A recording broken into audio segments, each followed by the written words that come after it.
Ciao, I'm Julia Kay. I'm glad you are here. Nobody has visited me in ages. It's been years now. I must tell you my story, but I don't know where to begin. There is so much that... I should start from my childhood, but my memories of these times are vague. I only remember the summer of 1929, when they sent me off to stay with my nanny.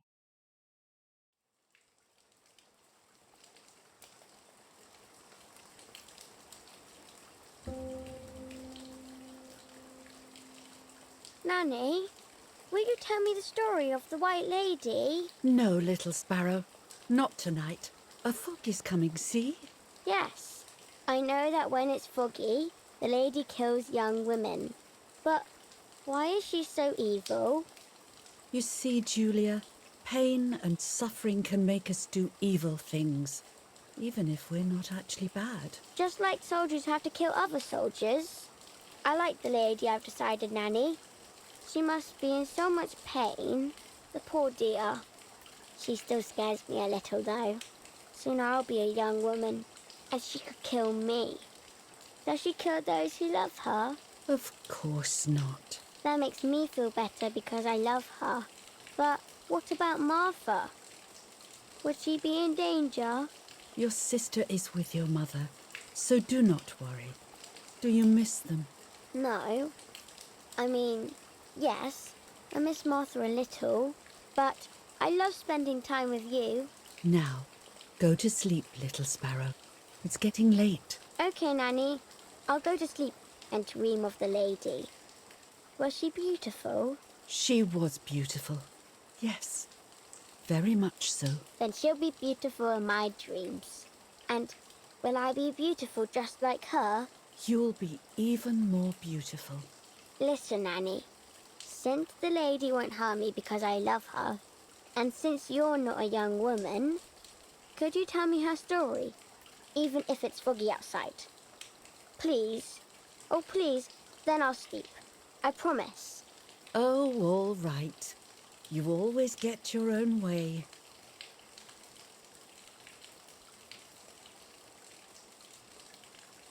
I loved Nanny and I loved that story.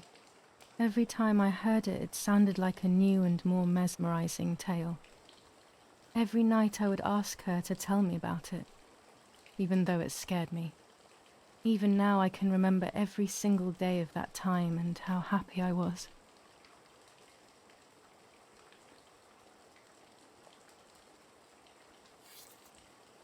According to an ancient legend, the lakes of the area are haunted by the spirit of a young woman who was killed by the man she loved.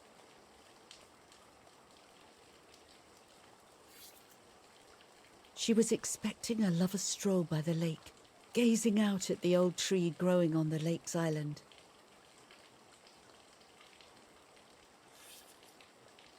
So much hope and desire, but death, not love, was awaiting her.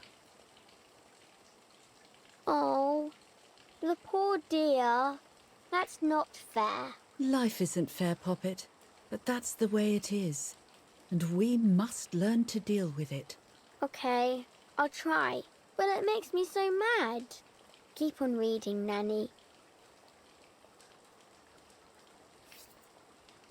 In despair, the man confessed he had killed her out of jealousy.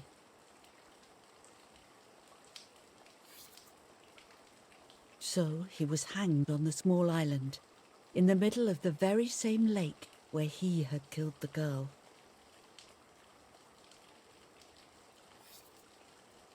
They searched everywhere, but the girl's body was never found.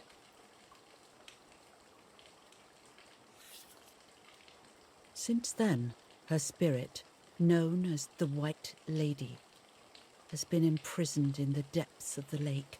She grieves eternally for the loss of the man she loved. When fog arises, the White Lady is known to leave the waters of the lake and roam the woods, looking for her long-lost love in vain. Within the fog of dawn, hunters have claimed to hear the wailing of a woman in the distance.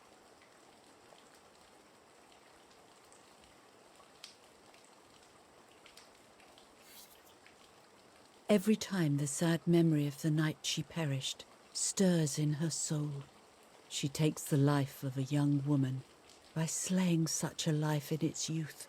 Even just for an instant, the lady feels free from the burden of her pain.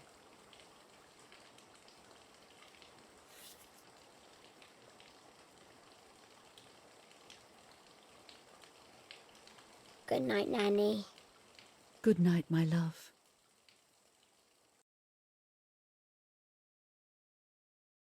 I spent almost 3 years with the nanny, but when I came home, I quickly forgot how to be happy.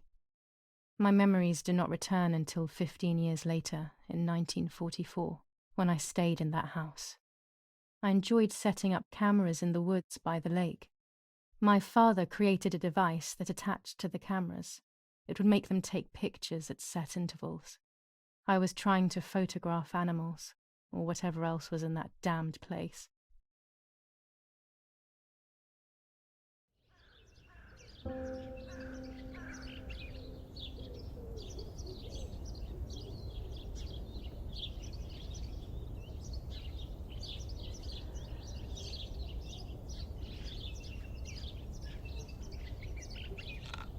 Reel off the film.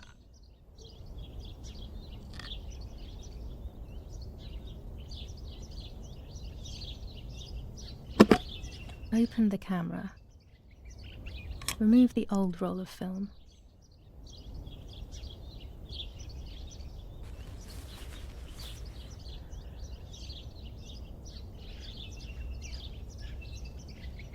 Put the new film in.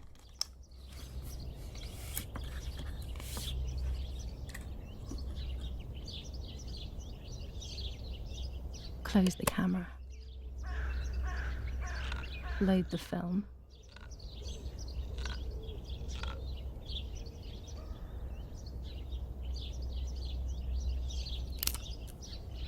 Activate the timer.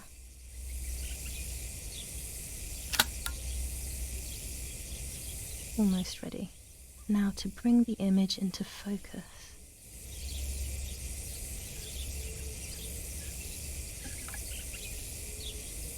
There's something floating on the surface of the water. If I frame it better, I might be able to see what it is.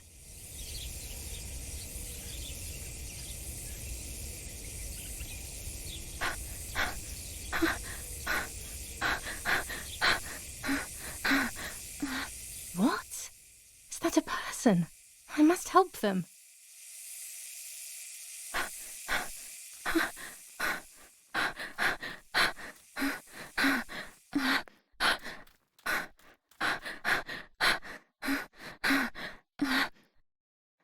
I was horrified at the idea that someone might have drowned in my lake. The lake was my world, where I would spend entire days daydreaming. I would lose myself in my thoughts, but that was a rude awakening. So terrible.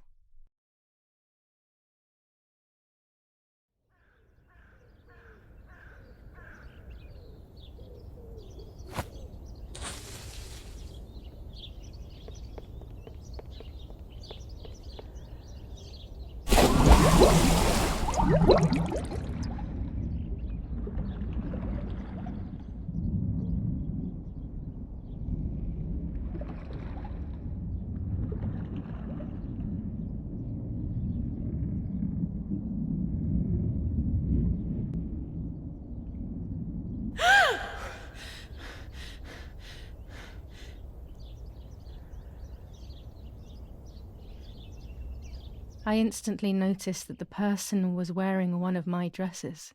I was scared. I dragged that lifeless body as best as I could to the shore, trying not to drown myself. Only when I lifted her in my arms did I realize who she was.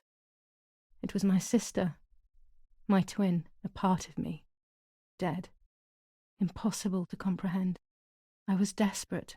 I didn't know what to do or to think.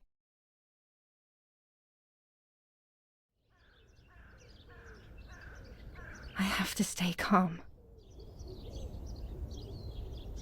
Martha is not dead. It's not possible. It's not true. There's no need to worry. Everything is fine. Everything will be fine. Martha, February 26th, 1923.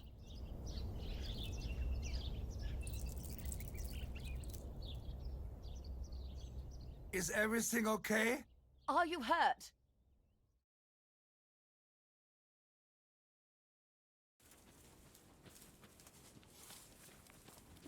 What are you doing? Go, Eric! Run!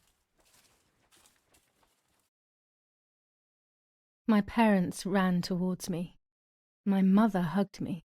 She, who detested me, was now cuddling me. Her warmth filled me with life, and the pain became bearable. I felt protected. "Martha, are you okay?" she asked me, speaking slowly in order to let me read her lips. She thought I was deaf. She thought I was Martha. I didn't want the moment to fade, so I meekly nodded my head. I didn't realize I had done something that couldn't be undone. I would have to pretend to be Martha forever.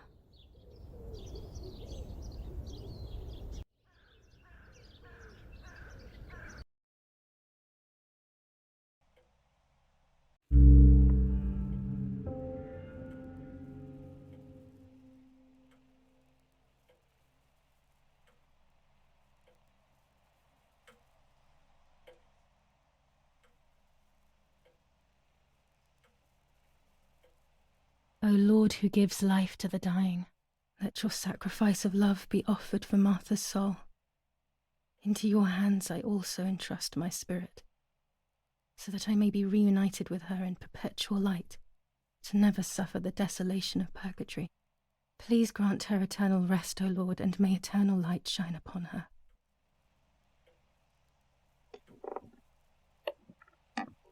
Eric, did you remember to light the candles in the hall? People will be here soon. Mummy always finds something for everyone to do.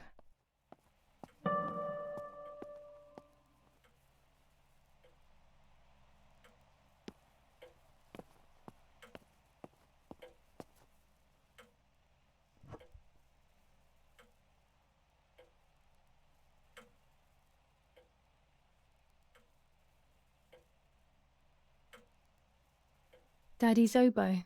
We were preparing a really nice duet together. On the rare occasions he's at home, that is.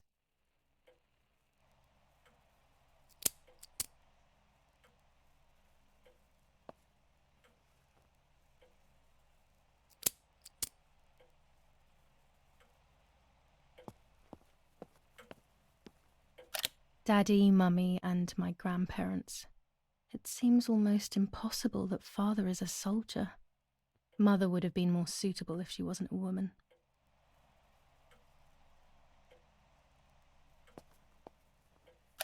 These hunting rifles are not Daddy's. He never went hunting. Nanny must have left them here. This painter was a friend of Grandpa's. I always loved his paintings. As a child, I used to look at them for hours. Daddy must be devastated. He loves me. I messed up and now I have to watch him suffer my death. I can at least light the candles and let him find some comfort in sleep. Books, books, and more books. In our villa there must be 10 times more than even here.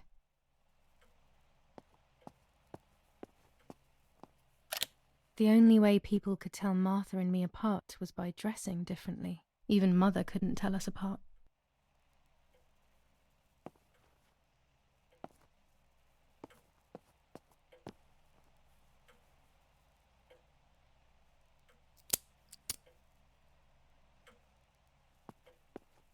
When you're done, can you come and get the flowers, please? Or An send old Martha if you painting. like. I find it so sad. It communicates a sense of deep solitude to me. Never a moment's peace. Even at a time like this, she can't sit still for a second. There's no reason to use the phone right now. A telegraph box. I know how to use it. Daddy taught me.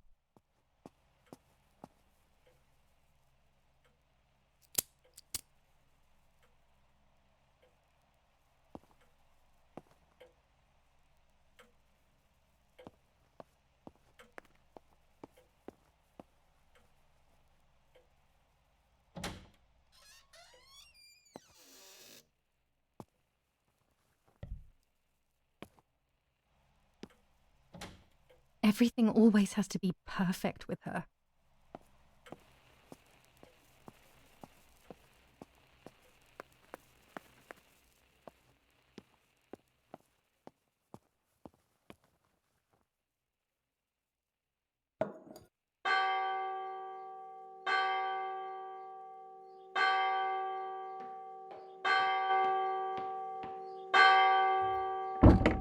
What's happening?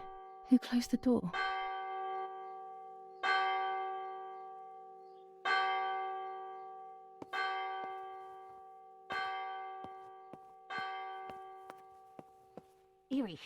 Erich, wake up! Do you think it's appropriate to sleep here, of all places? What? Yes. I must have fallen asleep.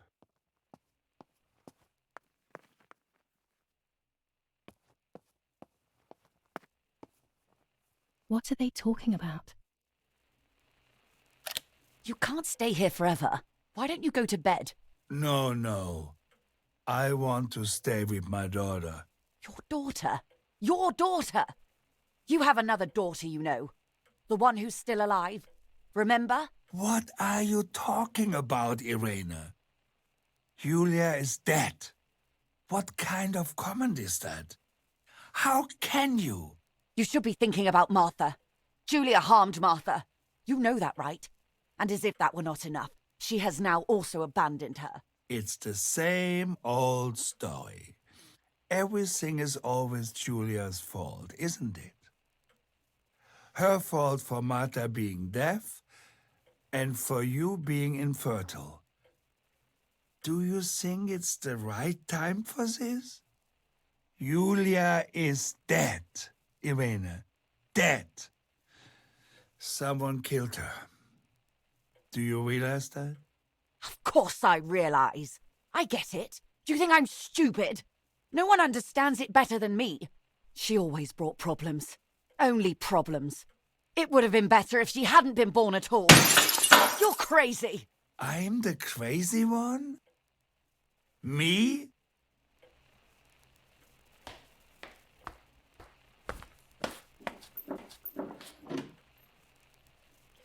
They have done this to get at me, yes. Your death is all my fault. All I could ever do for you was hurt you, Julia. My poor, sweet, crazy girl. What will I do without you? What will life be like now? All the time I didn't spend with you. But now I'm home. We can go fishing together. We can take pictures of butterflies. No. We can't do anything together anymore, can we? Nothing. I miss you, Julia.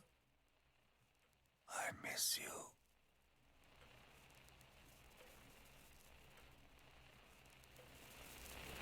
While American bombings continue to devastate the peaceful towns within the Elsa Valley, we have heard some tragic news from the area of La Ramola. The young daughter of German Army General Erich K. was murdered near her home. What possible reason could there have been behind such a cowardly act? This is what the Carabinieri, who immediately intervened, hope to find out.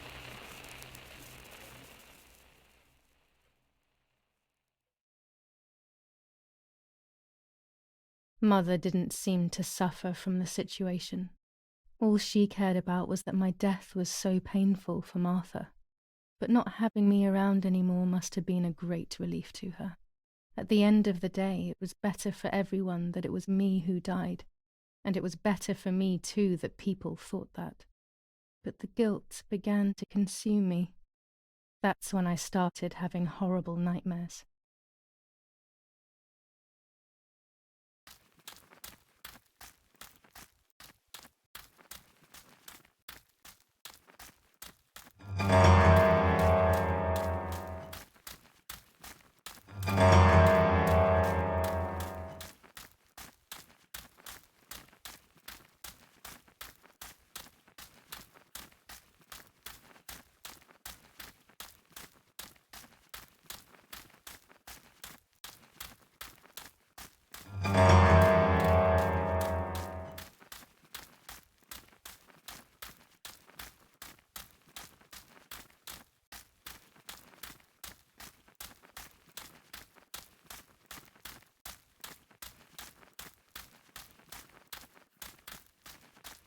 Martha has lost her soul.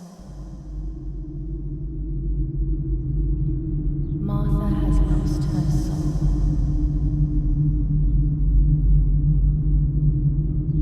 Martha has lost her soul.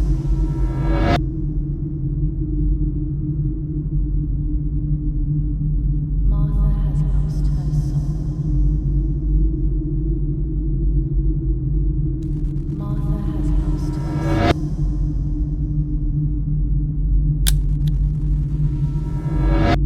Martha has lost her soul.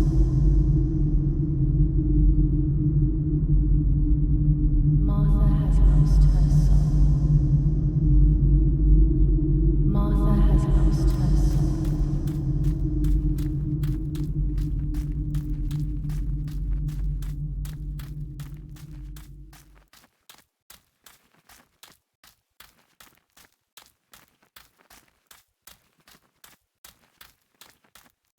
I stole her identity. I stole her identity. I stole her identity. I stole her identity. I stole her identity. I stole her identity. I stole her identity. I stole her identity. I stole her identity. I stole her identity.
It was just a dream. A horrible dream. That horrendous woman and the face of my sister. I wish all of this was a dream and my sister is just sleeping in her bed. Instead, her bed is empty and this is reality. This is Martha and me at the festival of the patron saint. It was only a few months ago, and now...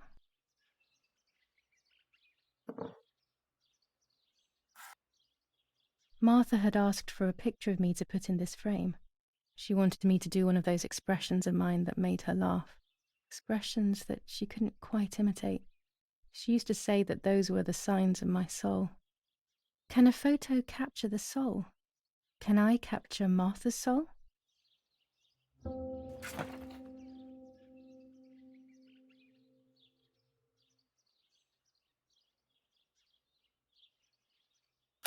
Scary fairy tales. Everything seems to be scary lately. Yet everything here is so beautiful and bright.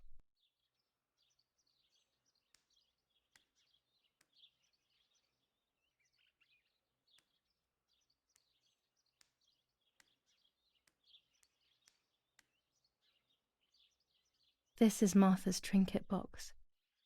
It could contain something that will help to figure out what happened.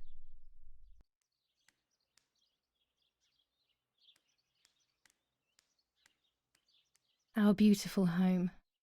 In spite of everything, I prefer being here.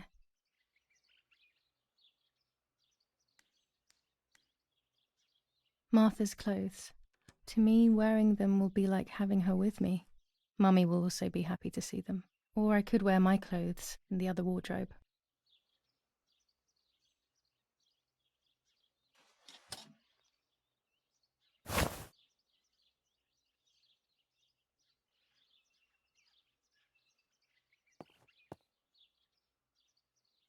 Even more scary fairy tales.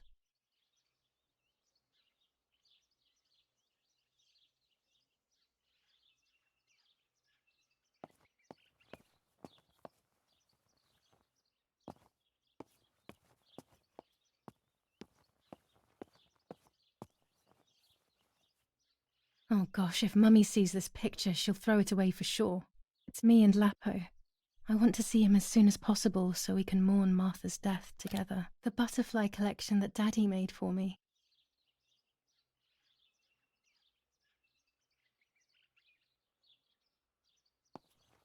Nanny will be visiting me soon. My dress. The one Martha wore when she was...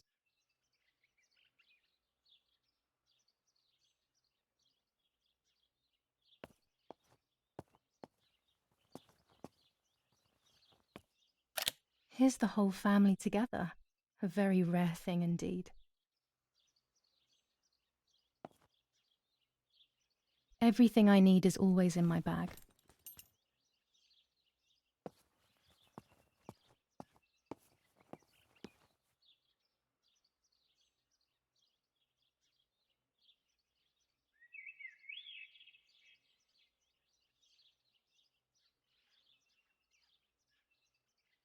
The key to my trinket box.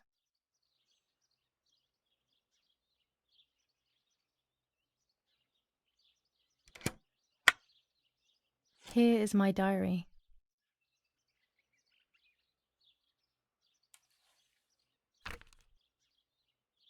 July 12th, 1944. This is a new diary. We moved here today and I forgot my old one back at home. But that's okay. A new chapter in my life, a new diary. They say they brought us here for our own safety. Daddy, the war, and everything else. Nanny gave us her house and she went to look after the mansion. It's weird being back here after so many years. I remember Nanny telling me the fairy tale of the Lady of the Lake. It's one of the few happy memories I have from when I was little. Nanny isn't here and that's a shame, but Martha is here with me. I also get to see Lapo more often, which is wonderful. He's always hanging around here. Mum is thankfully too preoccupied with fixing up the house to worry about me. At least for now. July 16th, 1944. There's something creepy about the woods. Every time I'm at the lake, I get a strange feeling. Maybe it's the legend of the White Lady playing tricks on me. I get weird ideas. I think that there is this presence. Then I think I'm just being crazy. Anyway, crazy or not, I want to take some pictures. I'm not scared. In fact, I'd say I'm excited. I've made arrangements with Martha. She's coming to the lake with me tomorrow to set up 2 new cameras with timers, and we'll see what we can photograph. Not before a good swim, of course. To be honest, Martha doesn't like photography all that much, and recently she's gone off swimming too. But she does like spending time with me by teasing me. Then, when she gets bored, she disappears into her books, and I do my own thing. We feel right when we're together.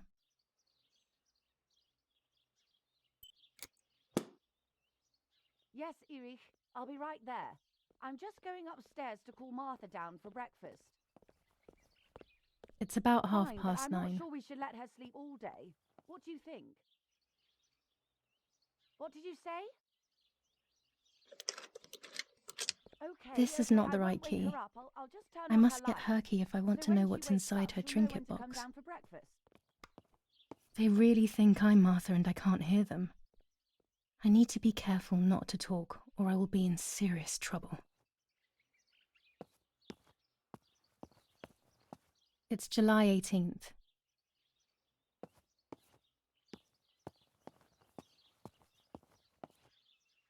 I'm already dressed.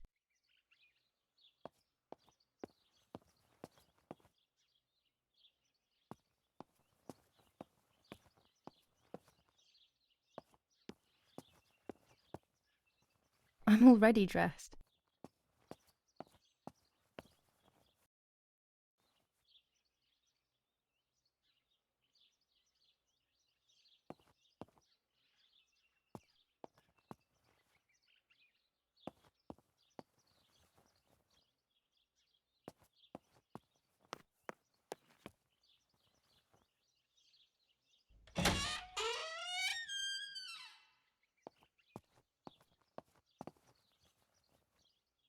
How wonderful the snow is. Unfortunately, it doesn't snow often around here.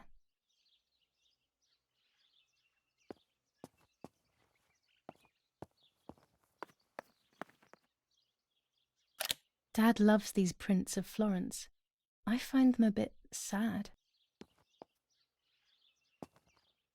There's no shortage of paintings in our house. Mum is passionate about painting.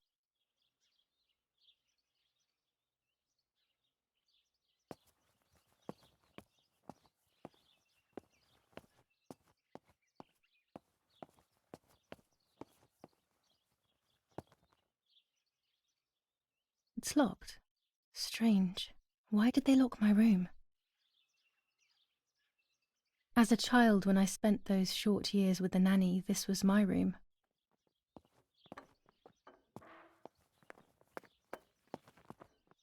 Martha's breakfast is ready. We can go. Yes. It's getting late. Did you leave the newspaper for Martha? You know how much she likes reading it. Yes, Irena. It's on the table, can't you see? And that camera, are you leaving it there? Yes, Irena. Can't you leave it there for a few more days? Do you mind? It was for Julia. I will take it away soon. I promise. The thought makes me so sad. Seeing it there is as if... I don't know how to explain it. All right. But let's go now. We have too much to do. We can't stay here all day talking. Mummy is right, though. Martha always read everything. It's me who will now read the newspaper instead. They'll be out all day. The funeral preparations will take them a long time. Everything is more complex with the war. Over the next few days, I will see little to nothing of them. During deep winter, I would go to sleep snuggled by the fire and Nanny would get angry. Do you want to turn into a piece of charcoal, Julia? Mummy's family coat of arms.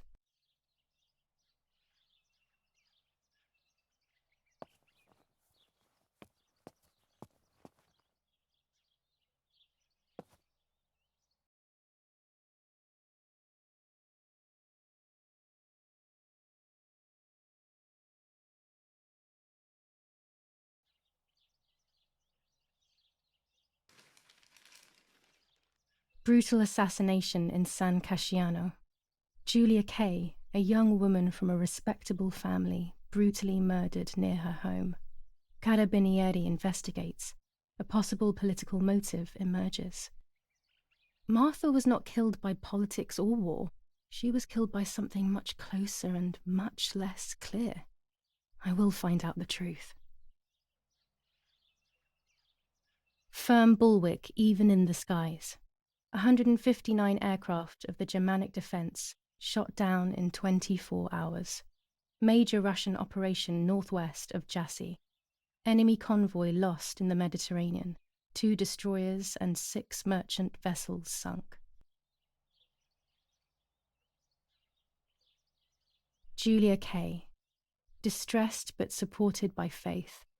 Irenei the mother, Erich the father, and Martha the sister sadly announced Julia's passing. The funeral will take place in La Romola, Thursday, July 20th at 9:30 p.m., departing from the property of the deceased.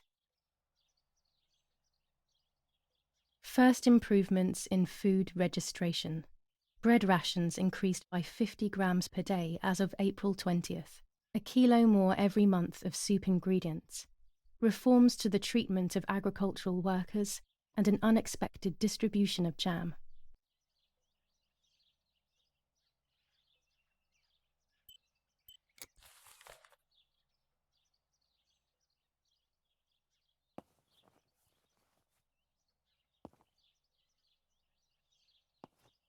Bread, butter, jam, and coffee. Martha's typical breakfast. I prefer honey and milk, but I'll have to adapt to her tastes, obviously. For Julia, to take more and more photos. Dad.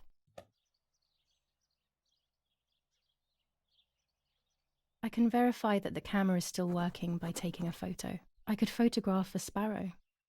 There are so many of them out here. There might be birds around the little wall in front of the house. I always put crumbs on it for them. One of Daddy's many photos. Who knows who these other people are? War. Always war. Even in paintings. These masks, I remember them vividly. I always tried to escape their gaze. Old photographs that Father took of this house. We are so lucky. In these difficult times, pantries are empty and people are going hungry. But with a German general for Father, food is never scarce.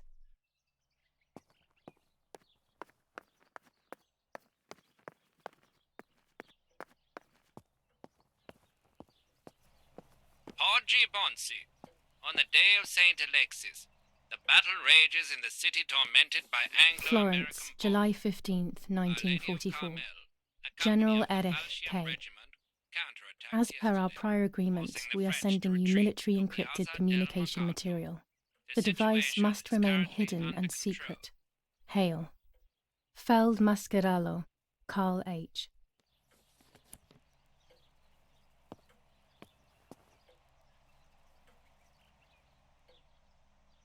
What the hell? For a moment I thought I saw... No, that's not possible. It must be this whole situation making me see things that don't exist.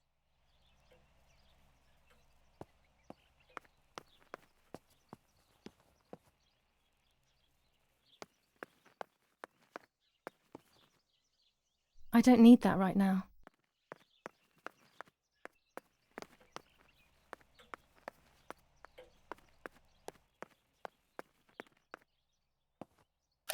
Dante's Inferno illustrated by Dore.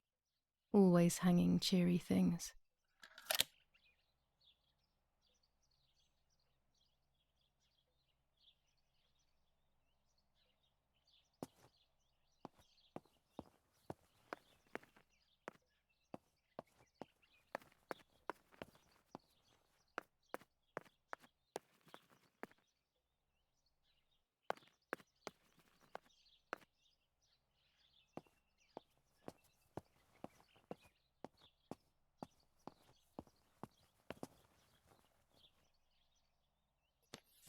Lorenzini haberdashery, 5 meters of grey cotton fabric, 6 meters of white linen fabric, 4 meters of green satin. Delivered on June 5th, 1944. In the event of an issue, contact us on the number 6987. And this red fabric? It's not been mentioned. Could this also be one of Mummy's, or could the nanny have left it here?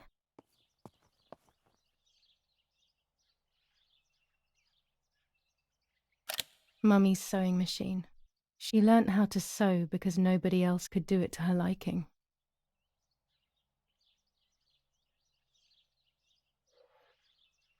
These could be of use to me.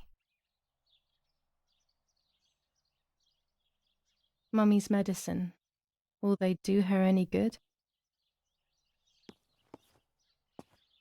This fabric is not new to me, yet I do not think I have ever seen it in the house. Our wine. Daddy is so proud of it.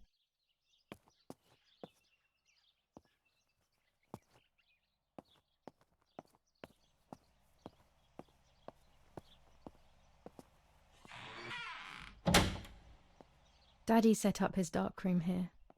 He doesn't take photos anymore because of his work, but photography is still his true passion. I'm allowed to use the darkroom when I want to.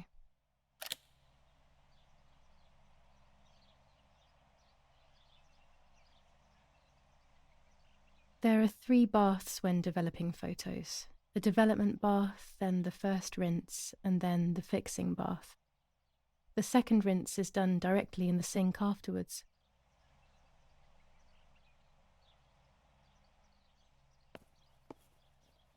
Before I can use the enlarger, I should take a photo. Daddy had this device brought here last week. It's old, but still works. He has always loved everything technological.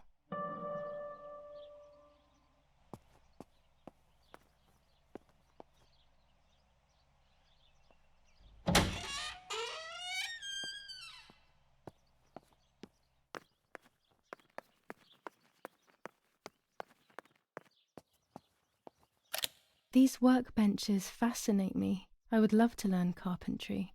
This is where Nanny's husband made my dolls. The puppets I used to play with were made here. I never knew that when I was a child. They always told me that a fairy brought them. I didn't really believe them, but it was nice to think that. When I was little, these barrels seemed enormous. I thought I could live inside one.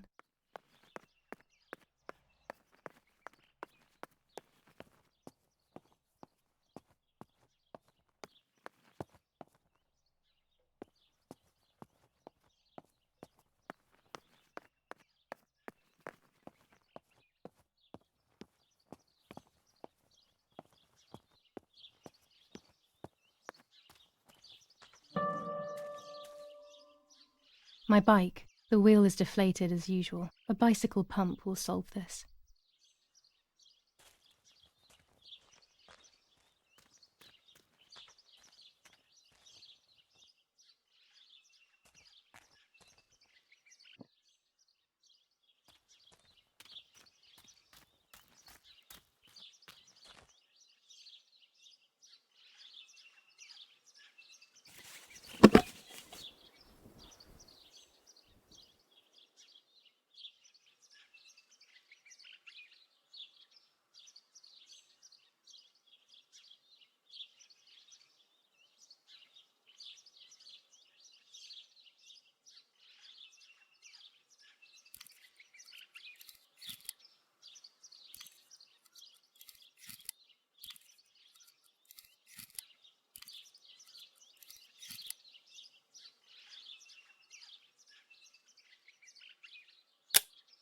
Excellent. I've taken the picture, now it's straight to the darkroom in the cellar. He recently became a general in the German army.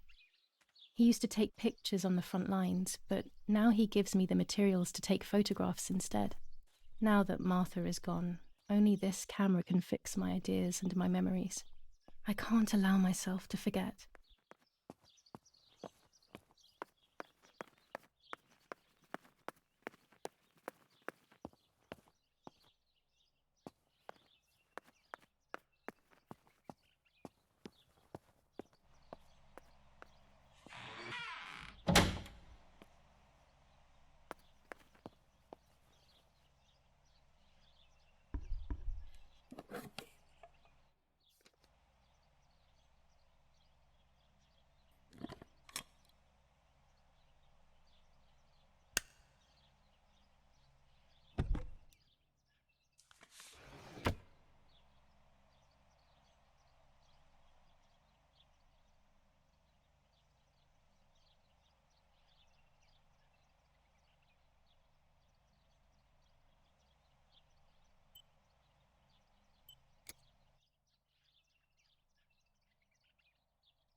I can't develop the photo like this.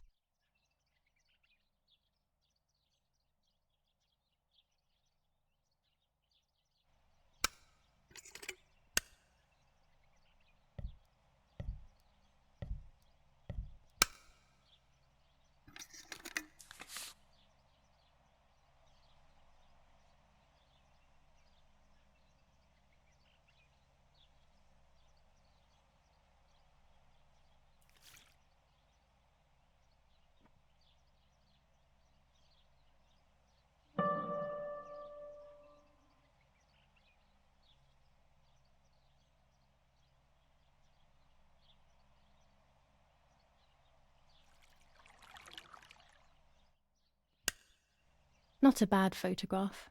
It seems that the camera works perfectly. Now I can take a self-timed photo for Martha's frame.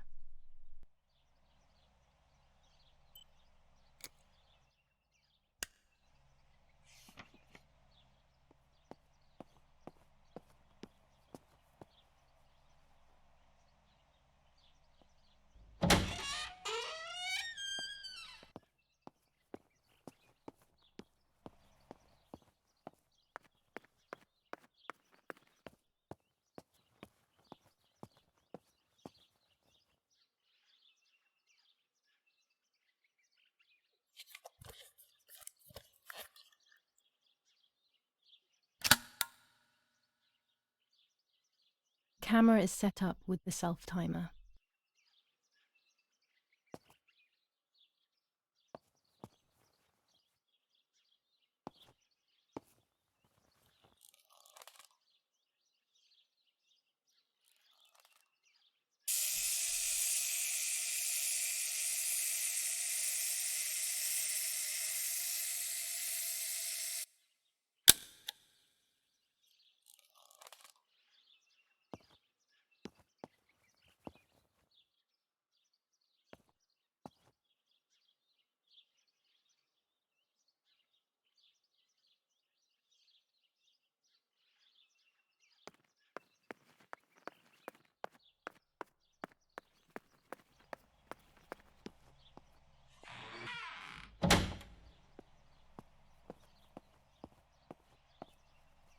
It's always a thrill to develop a photo.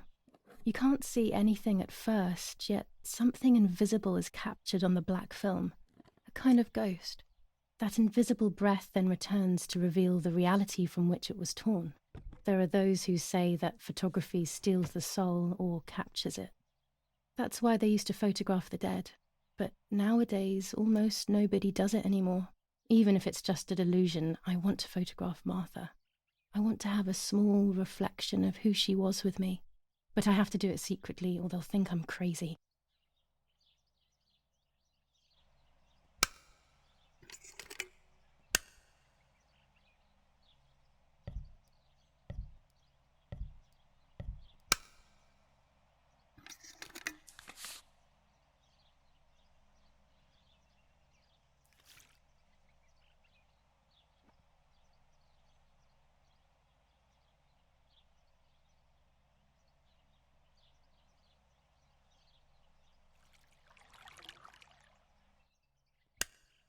Yes, this is me. No one was ever able to tell us apart.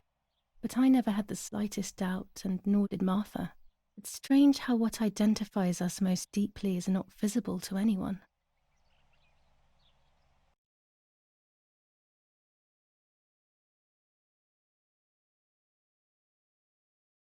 I was obsessively thinking about Martha and what had happened. But suddenly, a thought took control. The memory of that day at the lake was becoming more and more like a dream when, after awakening, the image becomes more and more faded.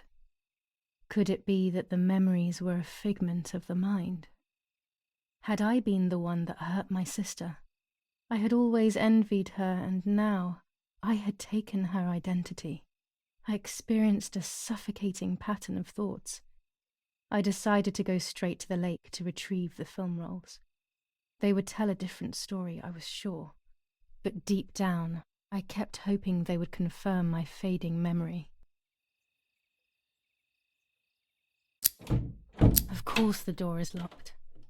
The keys aren't hanging on the lock as usual, then they will be in Daddy's study. We live in fear now. My parents are not going to let me go to the lake anymore after Martha's death. So this is the right time. I need to know. The self-doubt I feel is eating me up.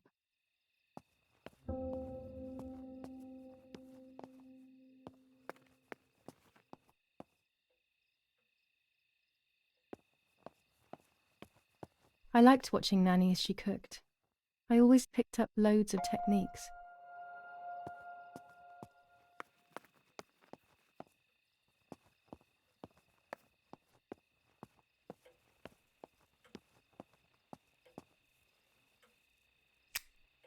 I don't have the courage to use the phone. Not right now.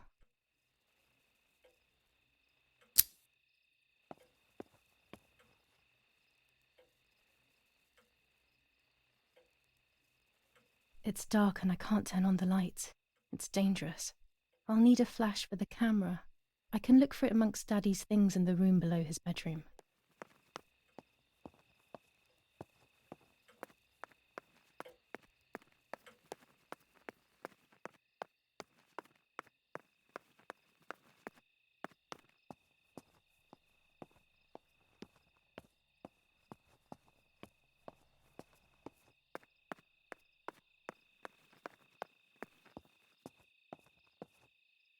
A tripod is necessary to take photos with long exposures.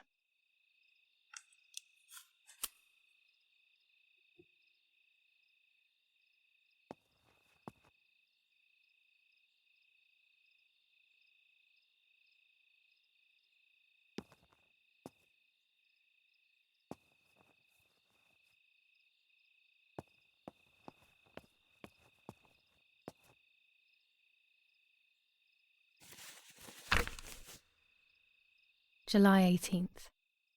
Everything has changed. I feel like a different person. The best part of me left with Martha. My enthusiasm, my desire to live, and the will to joke around. I find myself alone, left to my own devices, confused with no desire or expectations. I was handling the cameras at the lake and there was a floating body on the water. I don't remember what I was doing before. Yet another memory lapse. That lifeless body was Martha's, my sister. Mummy ran up to me and hugged me, thinking I was Martha, and that I, Julia, was dead. I didn't correct her mistake, and now it's too late. If they find out I have been fooling everyone, I don't even want to think about it.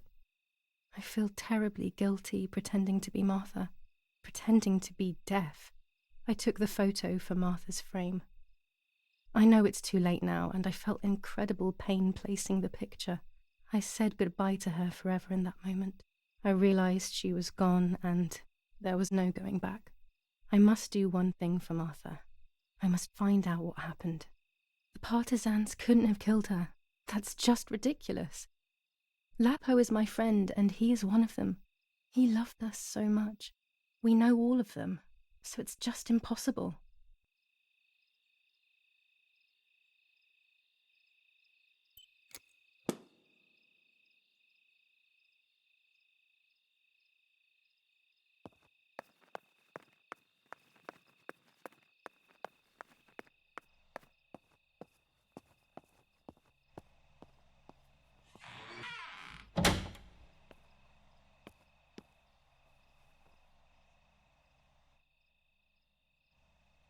A lens and a roll of infrared film. They can photograph what the naked eye cannot see. I have found what I need to take infrared photos.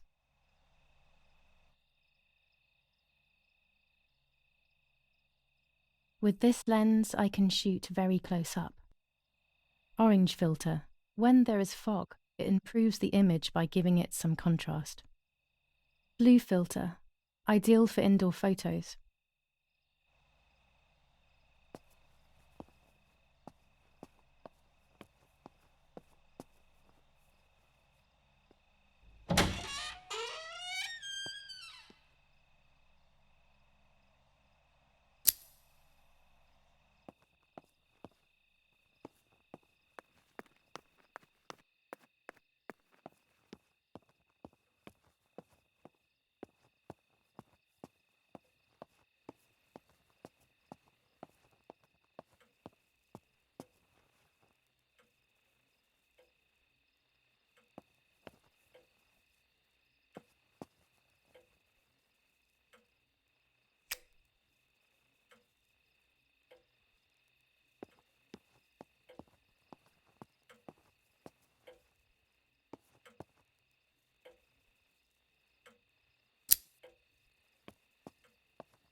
Daddy's stuff.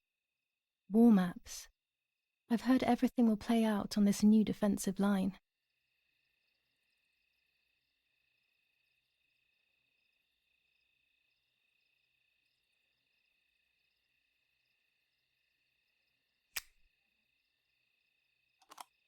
Here's the camera flash. Now I can photograph Martha even in the dark.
Done. It would be nice to have you always by my side, even if it's just a picture.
A photograph is both the present and the past, like a dead body. I don't know what I'm expecting. Maybe it's silly to think you can capture the soul of someone who has died.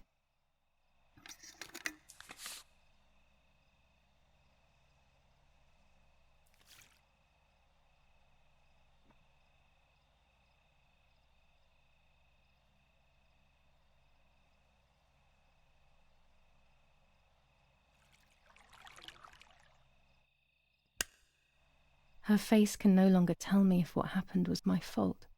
I should have known that already. All I can do is head to the lake and get those rolls.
I love the night, but this night scares me. In the dark, I can feel all the harm I've caused. It's getting closer with each step. I feel it brushing up against me like a cold wind. I hurt Martha. The closer I get to the lake, the more certain I am of this. How could it not be? I killed her to steal the love that everyone felt for her but didn't feel for me. How could I have done such a thing?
German soldiers.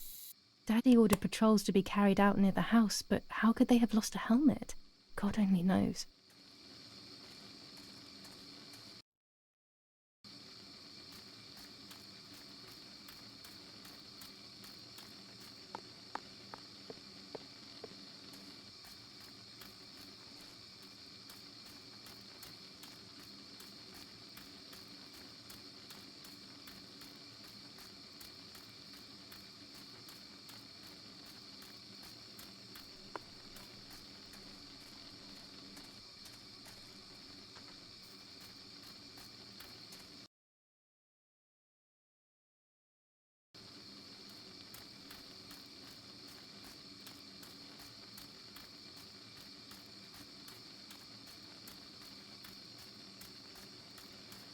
Oh no!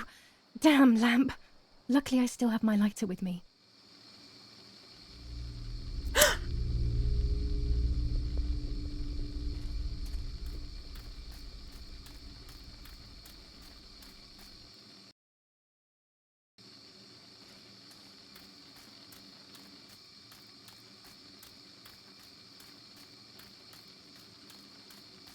The cameras are somewhere around here.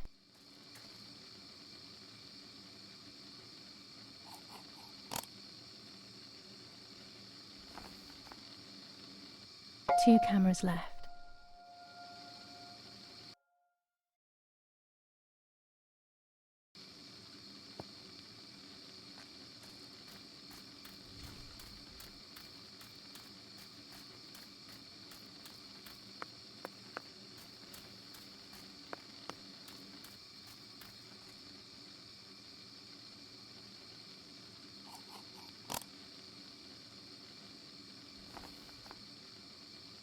One more camera to collect.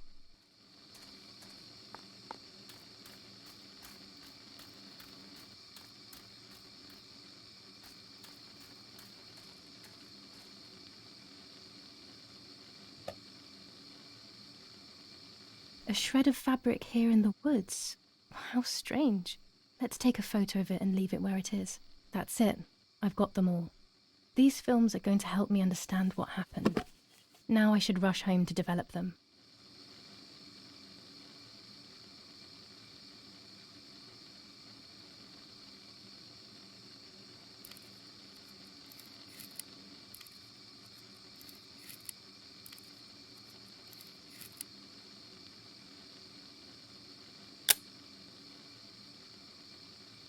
How could it have ended up here? It looks familiar.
Julia.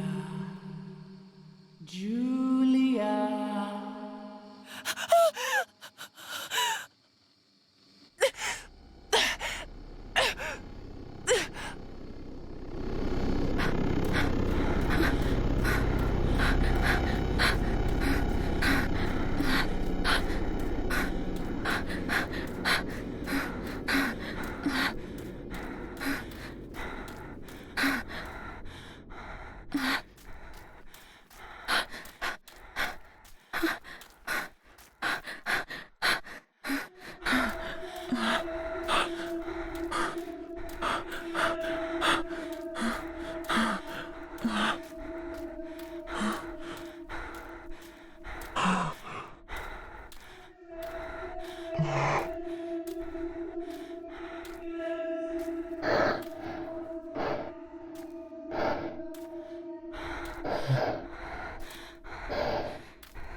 Oh, yet another nightmare. She entered my dreams once more. Maybe she wants to talk to me. What am I saying? Fairy tales coming true. Yet I feel... No, these are the thoughts of a crazy person, and I'm not crazy.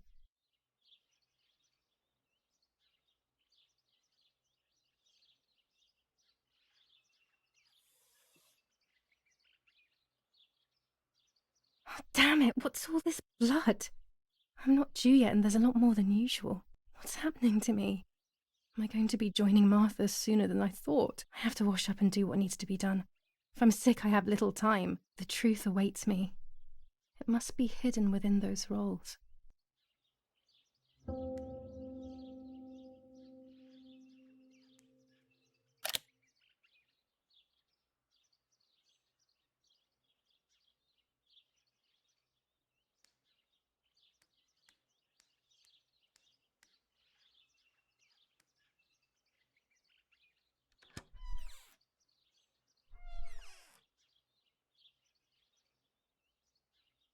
What am I thinking? I would stain my clothes with blood.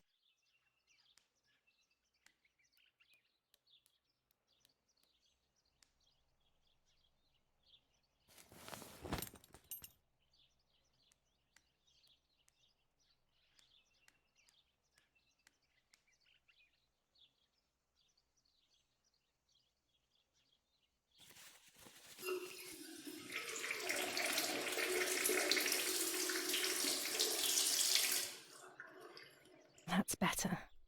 But I still don't understand all of that blood. That's never happened to me before. But I'm not going to tell my doctor. Otherwise he'll make me stay in bed and rest.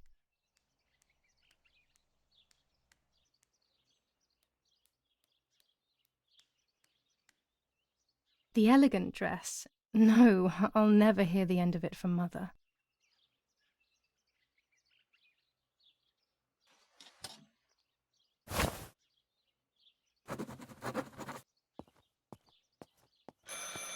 It's very rude, but I could pick up the phone and listen to their conversation.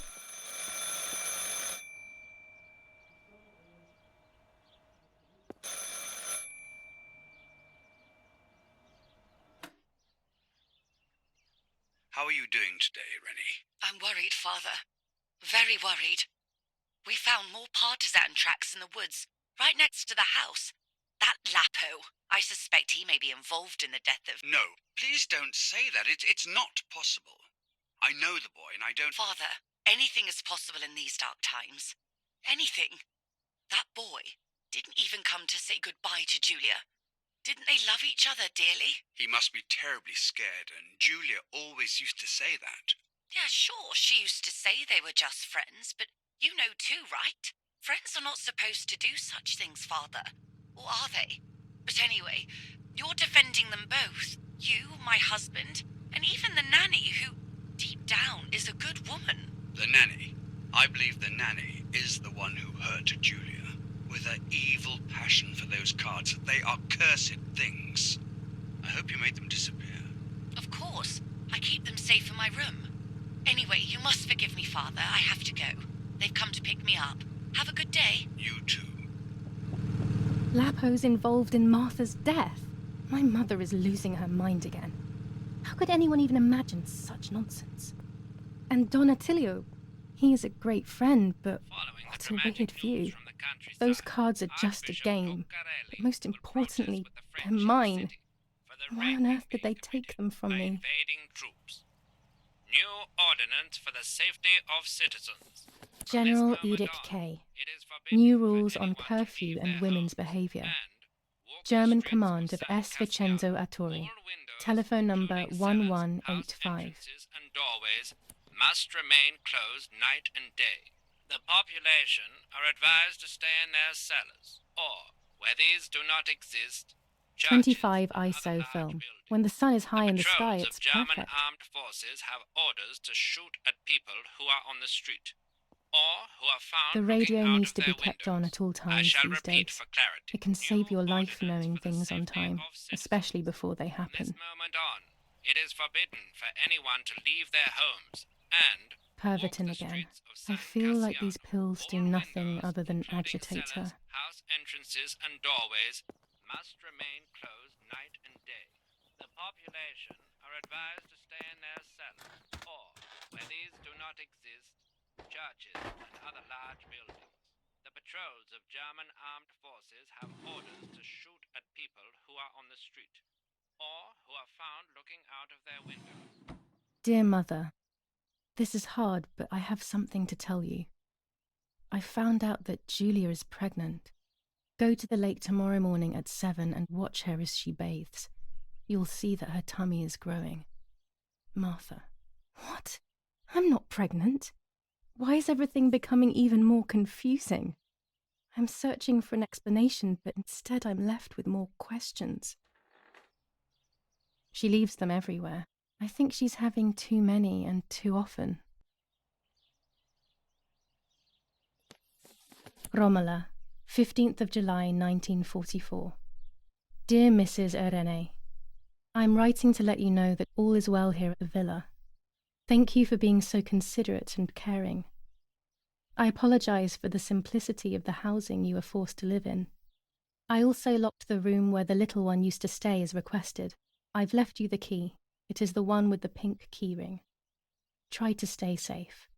Best regards, Nanny. Why on earth did Mummy have that door locked? It was my room. What is she trying to hide?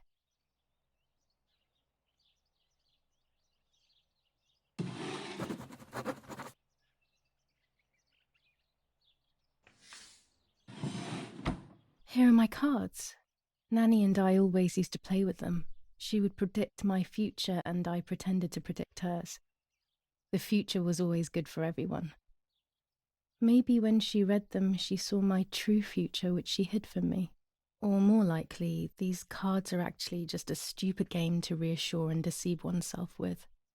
But deceiving oneself is sometimes necessary. How can we live happily otherwise?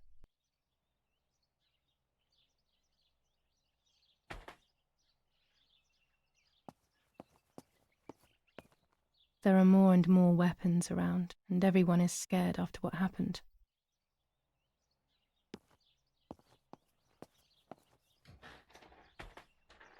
This is Mummy's jewellery. She wears them every day, even though Daddy says it's impractical and dangerous to show signs of wealth these days. As usual, she doesn't want to listen to reason and ends up arguing with Daddy until he goes to play war, as she says.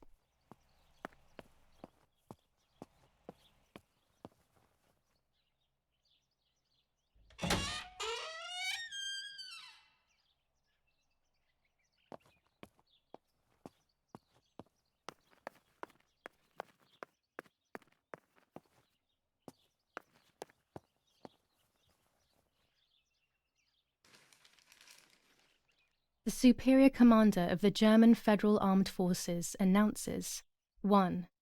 Whoever is in possession of weapons or explosives not reported to the German headquarters will be shot. 2. Whoever harbours bandits and or protects them and provides them with clothing and or weapons will be shot. 3. Whoever is aware of the existence of any rebel groups or even lone rebels without reporting them will be shot. Italian workers in Germany. The following rules are in place for workers who voluntarily work in Germany.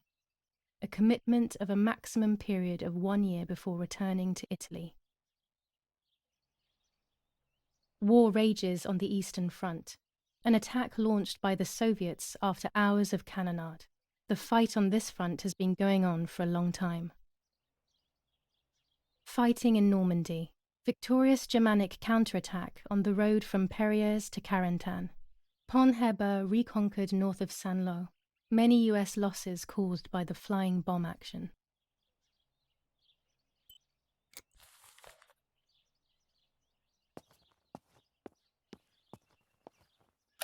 These plates are not ours. Nanny left them here. I remember them well.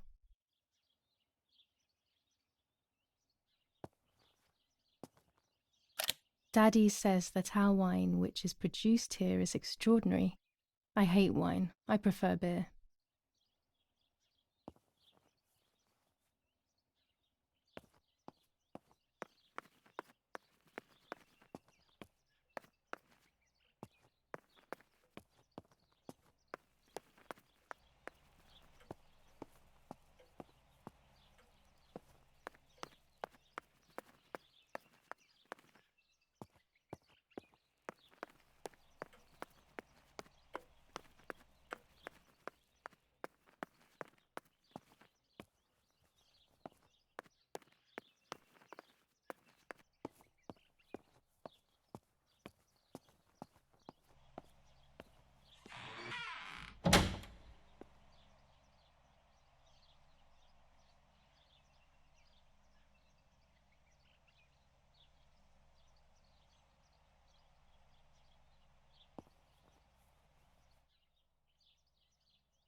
Red filter for super high contrast photos.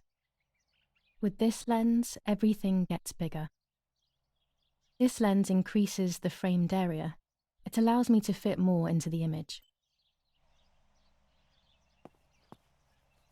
I have to be careful and keep the volume down as I listen. I must go unnoticed. I am meant to be deaf after all. Ready? Julia, you ready? Sure, Daddy. I'm good to start. I've already started recording. Oh, no, my voice will sound awful. No way, come on. Didn't you want to study singing anyway? No, I was young and stupid when I said that. Okay, ready? Go. Oh, how nice. It's the rehearsal for last week's concert. I never heard the recording. But I was right, my voice is awful. Cannot be called singing. Anyway, it's time I develop these film roles. I can't wait any longer. I wish I could just stop time.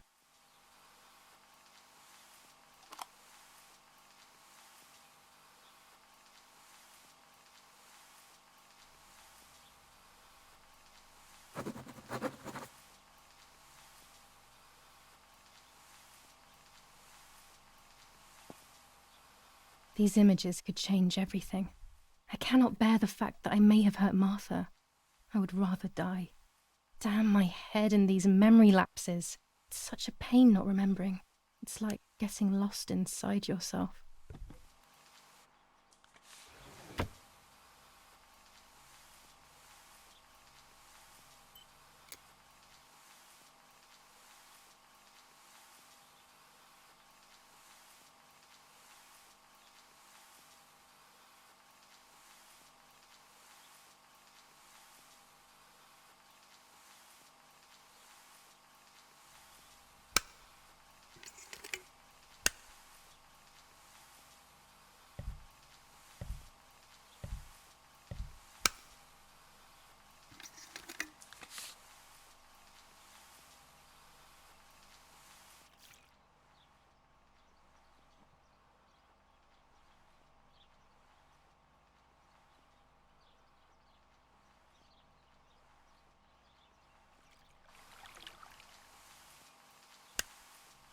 Here I was running toward the pier, just as I remember.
Yes, I've undressed and I'm about to dive in.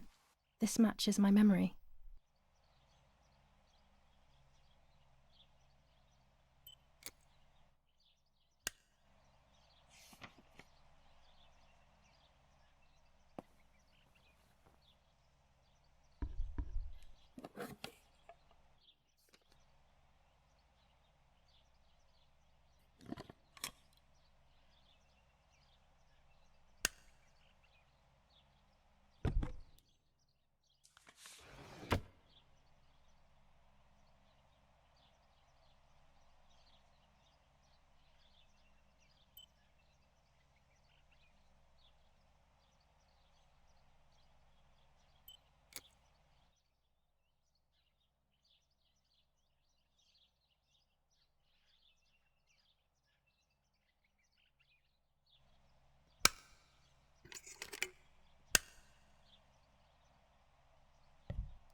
I'm carrying Martha to shore. I'm trying to save her. My memories, although fuzzy, do match reality. I feel a little better. Now I can find out who really hurt Martha. Maybe I should meet with the White Lady. She might be able to tell me something. Is this crazy talk? Yes, definitely. But what's normal about any of this? Maybe you have to be a little crazy to get anything done.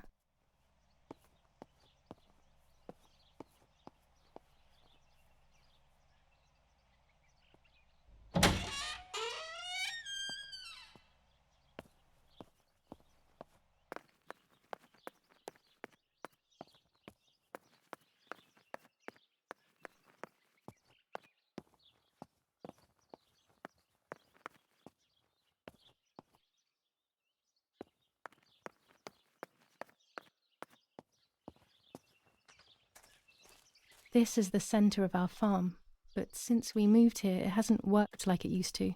Security matters, Daddy says.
Los, schnappen wir uns diese...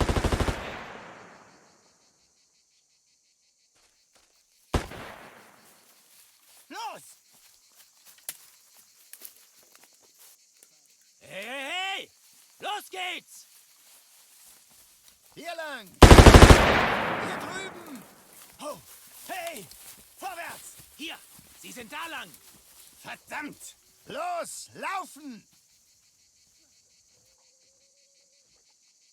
What is going on here?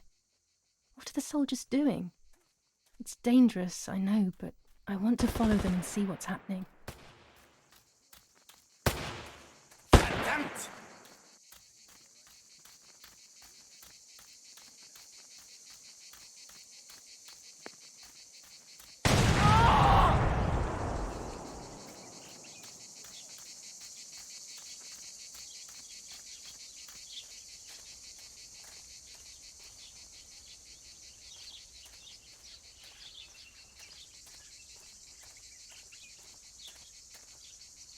Oh God, please no.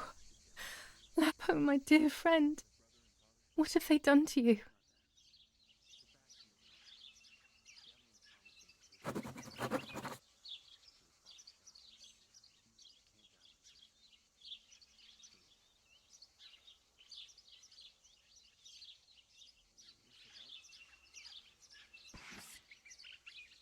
Your handkerchief was the symbol of what you believed in.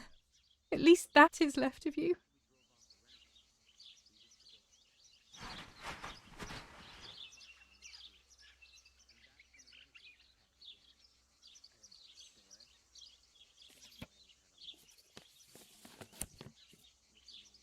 Dear Julia, are you surprised that I've addressed this to you and don't think you're dead?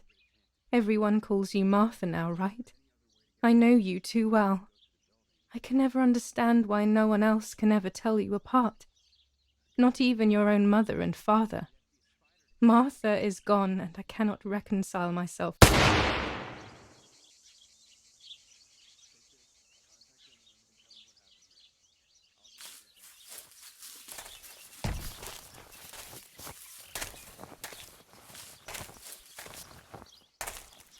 Du hast ein Mädchen erschossen, du Idiot.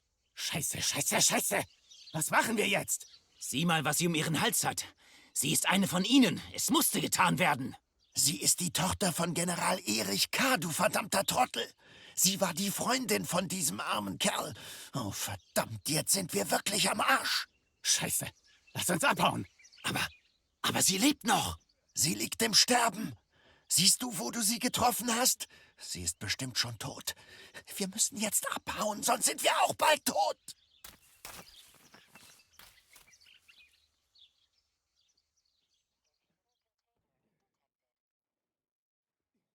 I'm dying, I thought, but strangely enough, I wasn't afraid.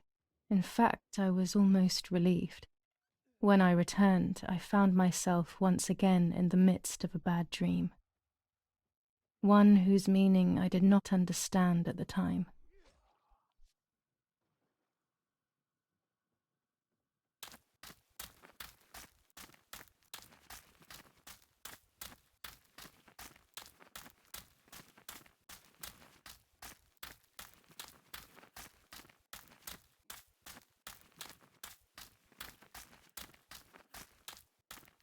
I give you back your appearance.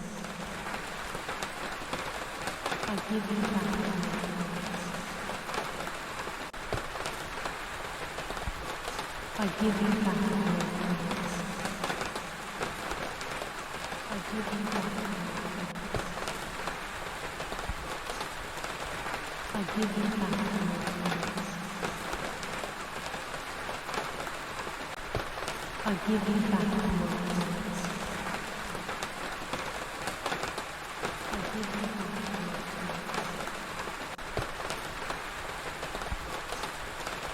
I give you back your appearance. I give you back your appearance. I give you back your appearance.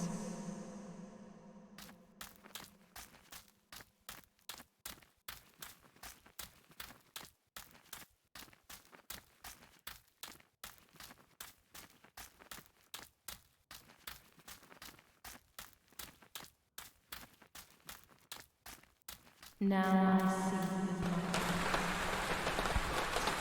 light. Now I see the light. Now I see the light.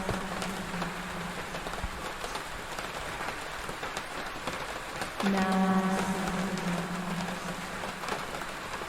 the light. Now I see. Now.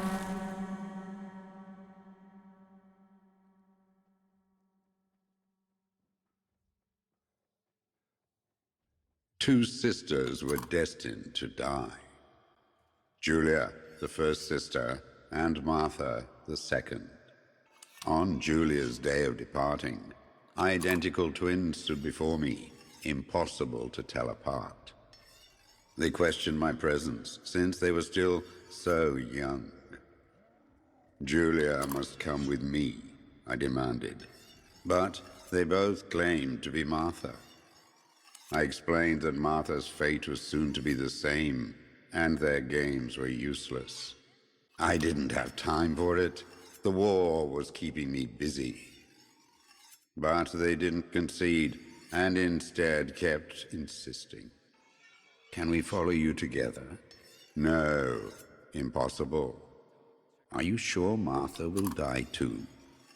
Nothing is certain in wartime. What if the wrong person went with you? Then you would have cheated death. One would die unjustly, and the other would simply be delaying her fate. They discussed amongst themselves, then hugged before one of them came forward. She stared in a determined, almost threatening manner. I guessed it was Martha sacrificing herself, giving more time to her sister. But I stayed silent, not to reveal their failed deception. No one lies to the face of their own death, so I asked how their choice was reached. We drew lots by throwing a medallion, she said quietly. They had trusted in fate. Oh, how naive they were.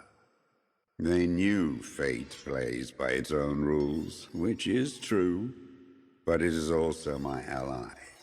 Fate never would have allowed the wrong girl to follow me. In that case, my work was done. She must have been Julia. However, little to my knowledge at the time, that blasted medallion had the same name engraved on both sides. Martha's.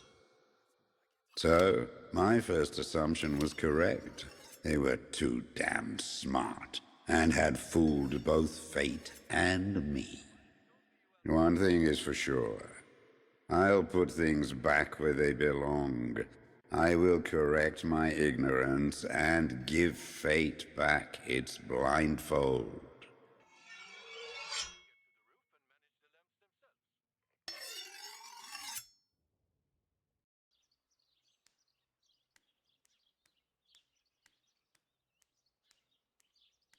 No, my bag is not here.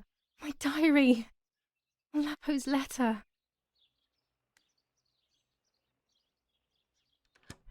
How is she? How is my daughter? Please, doctor. Please give me good news.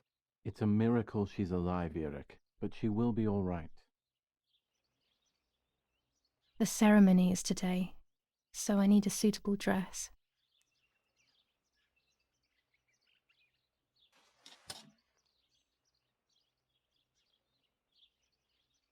I would like to spend a moment with my sister, just me and her alone, before people arrive for the funeral and then take her away.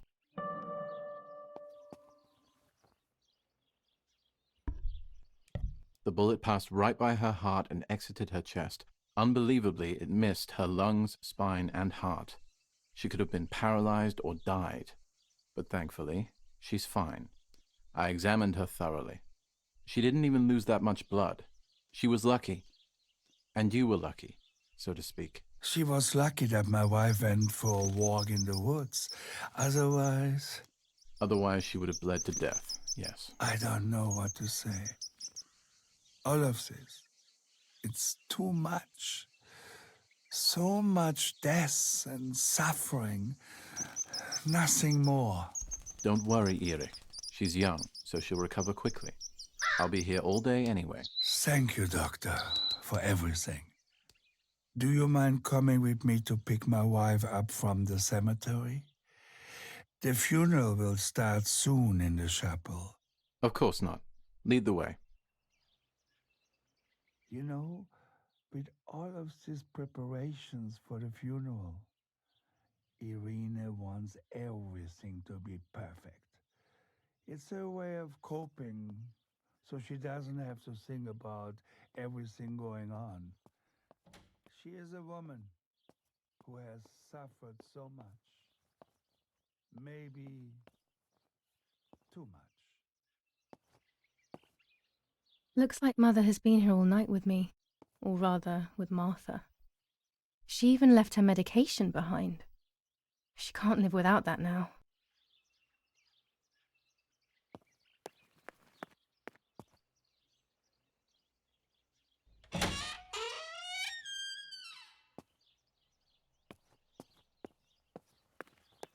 There's my bag. Thank God.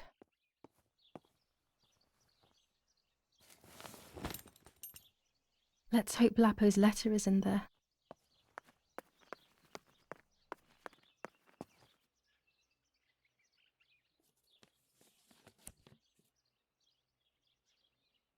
Dear Julia, are you surprised that I've addressed this to you and don't think you're dead? Everyone calls you Martha now, right? I know you too well. I can never understand why no one else can ever tell you apart. Not even your own mother and father. Martha is gone, and I cannot reconcile myself to that fact. I have to stay hidden, and sadly I can't run to you. Even if I would love nothing more than to hold you tight and cry together. No words. I just want to be close to you. can we meet in the barn tonight? I will try my best to be there around midnight. Don't be alarmed, but if things get ugly, please remember this number, 6934. He knew he was in serious danger, but what about the letter? I had it in my hand when the soldiers ran off. Mummy found me, and if she's read it, well, she hates Lapo, and now she must know who I am. No, she probably would have left me there to die. She'd rather have no daughter than the wrong one. Before I passed out, I must have put it back in my bag. There is no other explanation.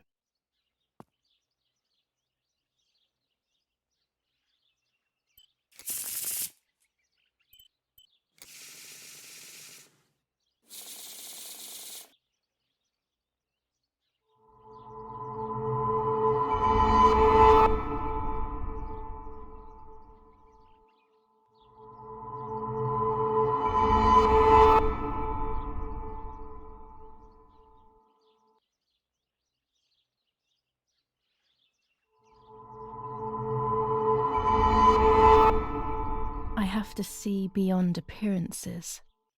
There are those who betray me and speak ill of me, but someone will know how to give me the right advice.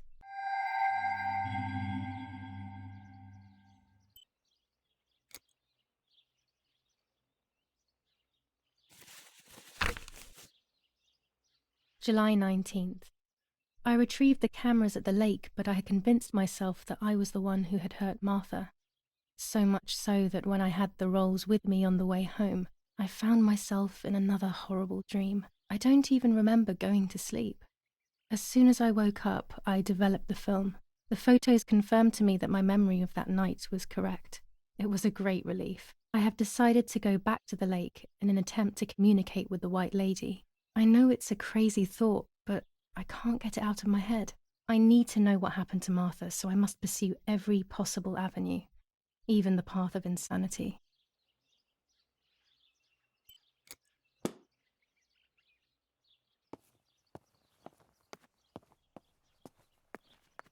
Violence against citizens continues in La Romola, and once again General K's family has come under fire. Now it is the life of her sister. When it's not too Martha, sunny that is outside, in the danger. 200 ISO film Blow from works the well. gunshot in her back could have killed her. It is only by the grace of God that the girl is alive. The anti-fascist political motive. General Edict K. New rules on curfew and women's behavior. German command of S. Vincenzo Attori. Telephone number 1185. Val di Pisa. The German resistance on the Tuscan hills has been exhausting for the invaders.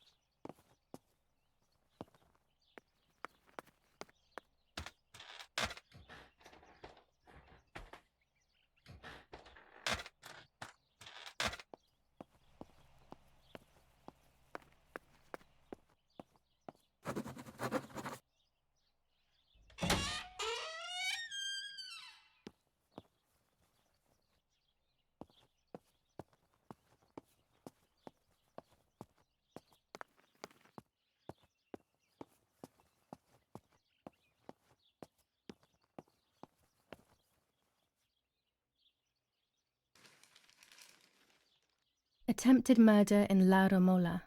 After the murder of Julia K., today her twin sister is the victim of another attempted murder. The condition of the young girl, found by the German troops, is no cause for concern. The political motive behind this is becoming all the more clear. But that's not what happened. It's all wrong. Mummy was the one who found me. The German soldiers shot me. Best to stay quiet. No one ever believes the truth. New ordinance ban on the use of bicycles. Over the last few days, cyclists have once again shot at members of the Italian armed forces and at civilians in the streets. The offenders will be punished in accordance with German martial law. Even in Florence, the war is beginning to be felt. Supplies are starting to run out. Bread may only last a few more days. Prices are rising dramatically. Meat can now be found for 100 to 140 lira per kilo. The gas has been cut and there is no coal. The Battle of Tuscany, German operations in the Livorno area, extremely violent fighting in the streets of the city.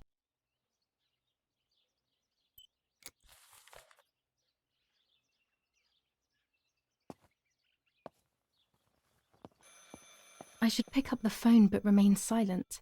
If I let the caller speak first, I'll find out who it is.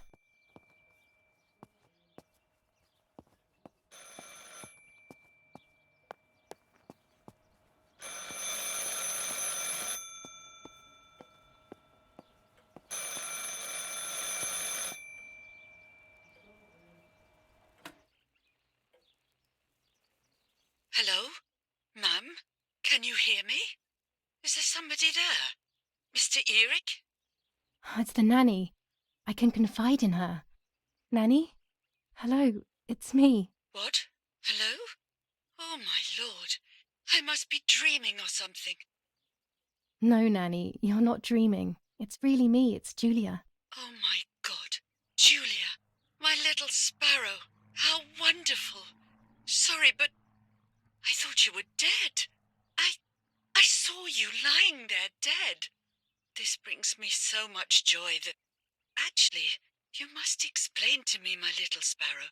What is happening? I told Nanny everything that had happened. She was sad for Martha, of course, but very happy at the same time. I was the one she had a special bond with. I explained to her that I wanted to try and meet the White Lady, even if I knew it was a silly idea. But she didn't think I was a fool. Quite the opposite. She explained to me what I should do in an attempt to meet her. It was complicated. I noted everything down carefully in my diary. Who knows, maybe she did it only to keep me occupied, while deciding what to do with me and who to warn.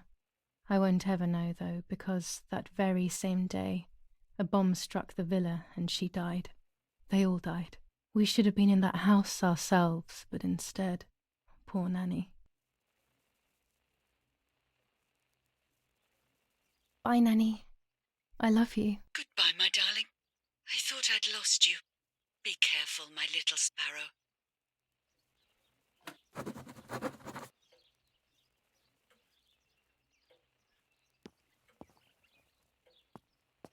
Martha was taken to the chapel for her funeral. I want to say goodbye to her alone before everyone arrives. Daddy's canes. They are so beautiful, but I can't say why, but they have always scared me.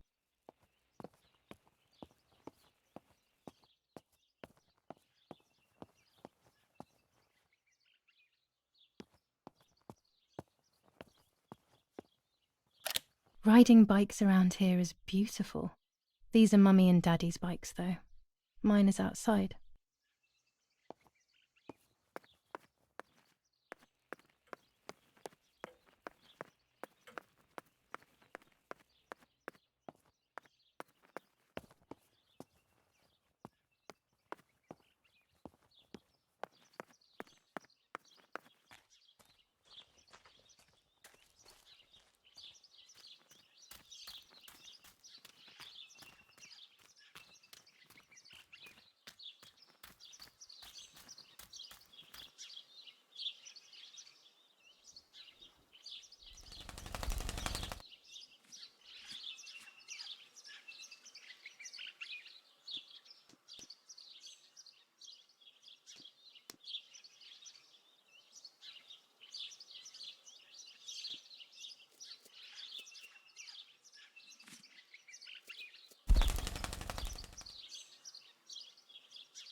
Poor little one. He's dead. Poor little guy. His place is by Martha's side.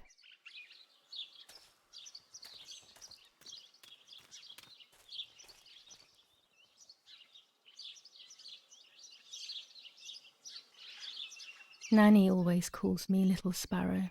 This is the part of me that died with Martha. It'll be safe next to her.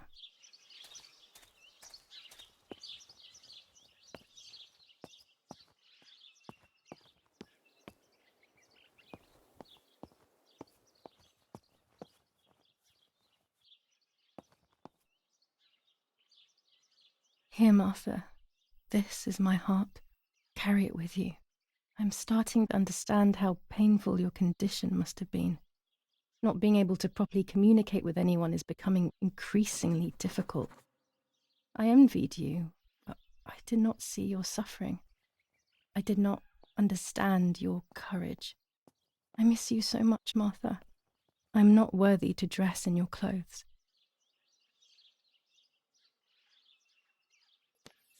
Commune of San Casciano, Province of Florence.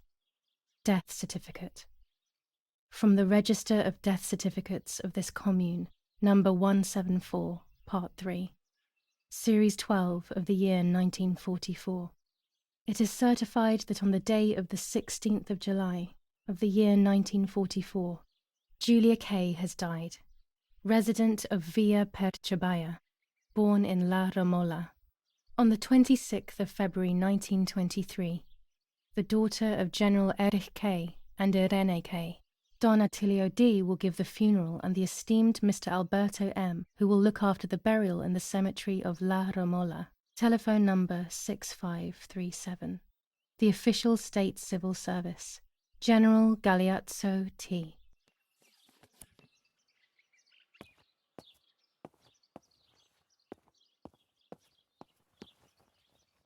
Holy water. It's only water, and yet there's something special about it. There's only a few signatures from my funeral. If people had known that it was actually Martha, there would have been far more. I'm sorry that I took this from you too.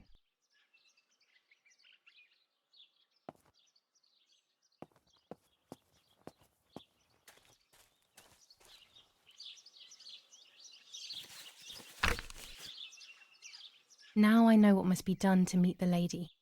Nanny has explained everything to me. I must try to meet her early in the morning when it is foggy, or all will have been in vain. That's what the legend says. This is what I need to do. 1. I must reinvoke her loss by putting her into contact with her lover. To do this, Nanny said to look for his grave in the woods, but there are so many. Daddy always said that infrared photos can see what the naked eye cannot. Maybe then they also see ghosts. There wouldn't be anything strange about that now, considering I'm trying to contact one after all. How crazy. 2. A part of me needs to enter her world. A lock of hair would work, so I'll need scissors to cut some off. 3. I will need an object that connects her world to mine. I don't know what to do for this yet. Hopefully something will come to mind when I least expect it. 4. To communicate with her, I will need to use my tarot cards. I will meet with the lady on the island where her lover was executed.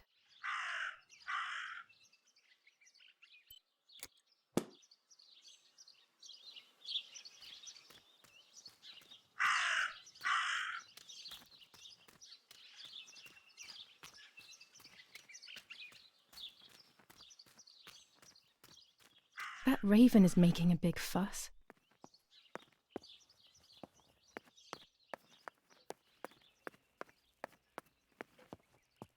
Maybe it's the same raven that killed that poor sparrow.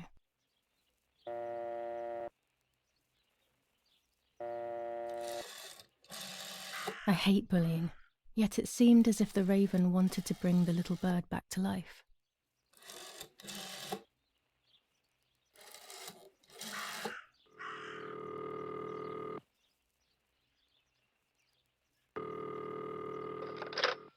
You've called this number. Damn, Lapo must be dead then.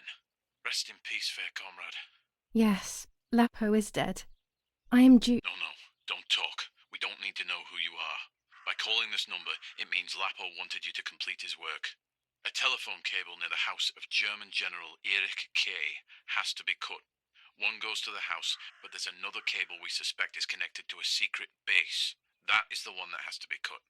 If you see any German vehicles around, let us know immediately. We won't use this number anymore. It's dangerous. Use a telegraph. That will be safer. I hope you know how to use them. Otherwise, you'll have to come up with something. This is important. Frequency X. Before the message, telegraph "Town on fire" to identify yourself. Long live the homeland. Long live the liberation. Should I sabotage the cable and become a spy? I don't know. My father is German. It would be like betraying him even though he himself hates this war.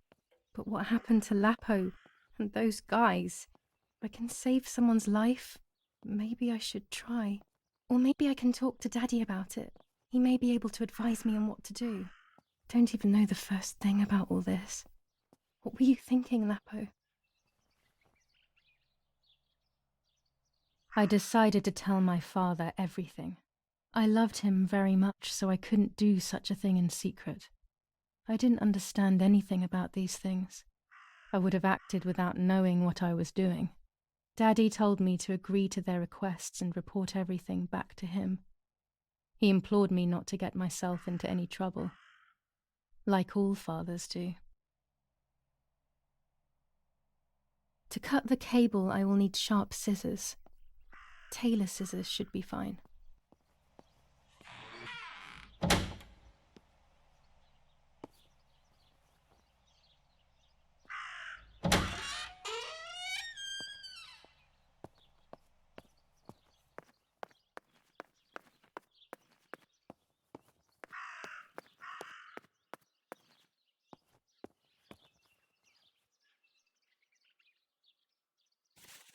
Maybe only so it can kill it again.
A German tank! I have to report its location via the telegraph hidden near the cowshed.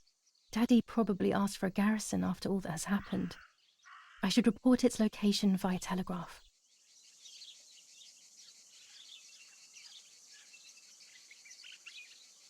This wire heads towards the house and then keeps going, so it must be the right one.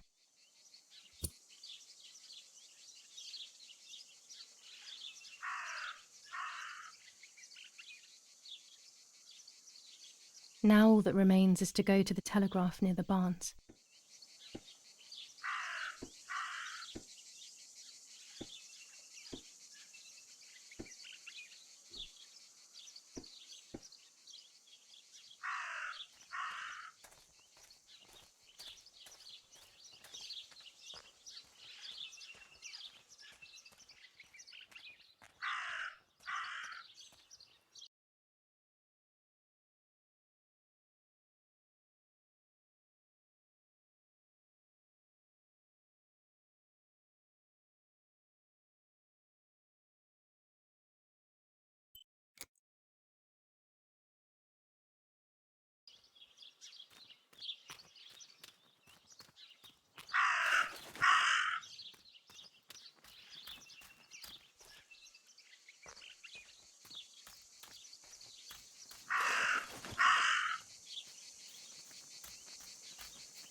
dress. It's made from the same fabric I found a shred of next to the lake. In fact, it is torn. It must be my mother's. My goodness. I started to suspect that Mummy could have been involved in Martha's murder. Lost in these thoughts, hours passed, and I completely forgot about the funeral. When I realized it was evening, they were already carrying the coffin towards the cemetery. She never loved me, I knew that well. But I would never have believed that, had it been her. I struggled to believe it, but it made so much sense. At the lake, she must have thought Martha was me because she was convinced that I was dead.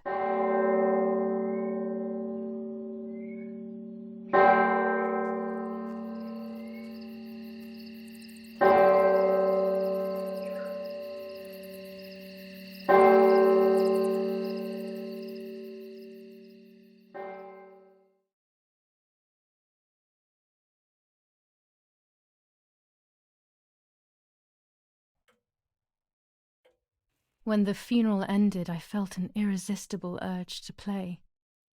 I loved music. I started playing without thinking about the possible consequences. I didn't care anymore.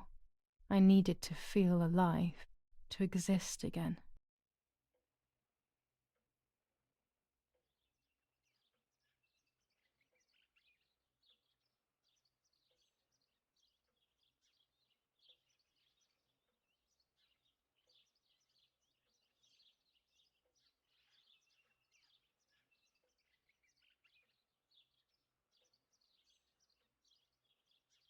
What's going on here?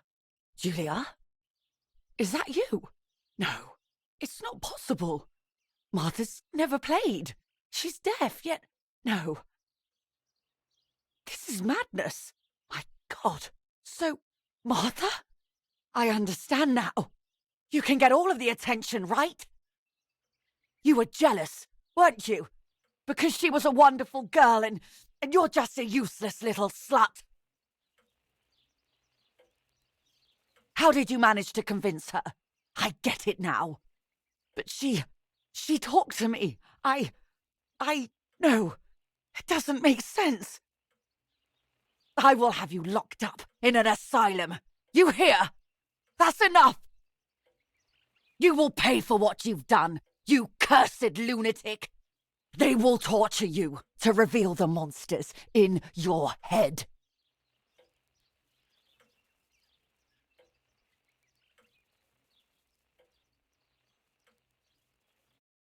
Her words were as sharp as blades. I tried to tell her that it wasn't me. I showed her the photos I developed that proved my innocence. But she grew all the more angry, calling me crazy, and then she began to hit me with everything she had at hand. I closed my eyes as more darkness began to take over in me. Memories came flooding back. Not memories of actual past events, but more so of feelings. Feelings I had when I was little. They were scary. They were the fears of a little girl. Despite what had happened, I went walking in the woods early the next morning to meet the lady. The evening before, my father had tried desperately to console me. Talk to me, Julia. You know I love you. I just want to understand what happened. I am happy you are alive. Even if we have lost Martha, your mother was just in shock. She didn't want to hurt you.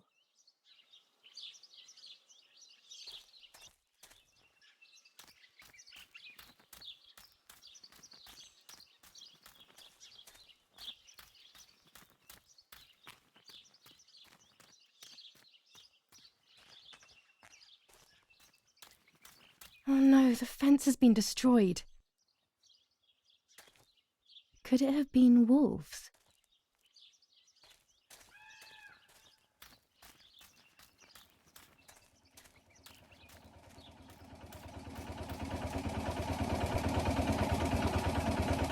The box is empty.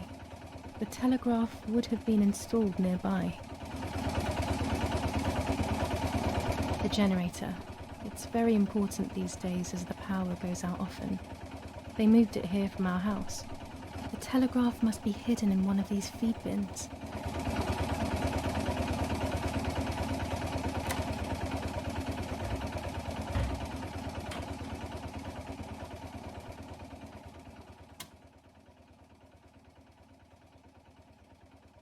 I have to start every message with the code word. I saw the tank on the road, and the road is near the house.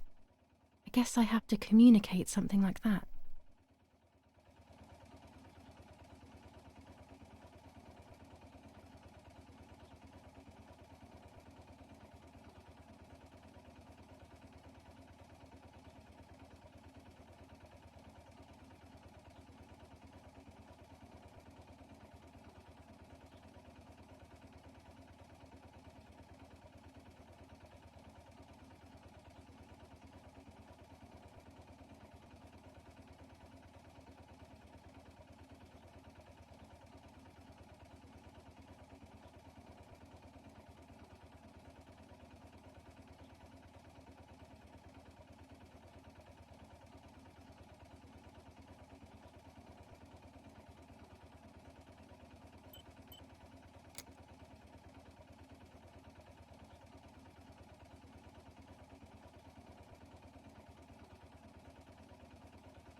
Damn it. I got the length of the sound wrong. I'll try this word again from the beginning.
They are asking me to find a map of the defensive line.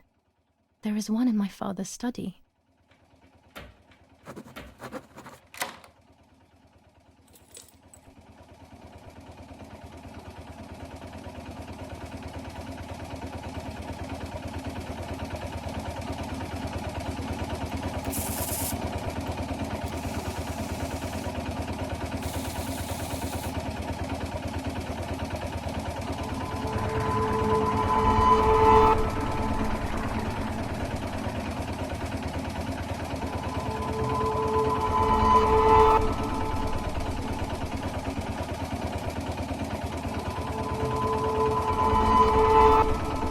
I will succeed in the end.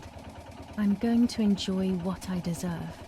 But uncertainty and resistance to change are making my life very difficult.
The yellow filter. If it were to snow, it would be perfect. The green filter. Useful for landscapes.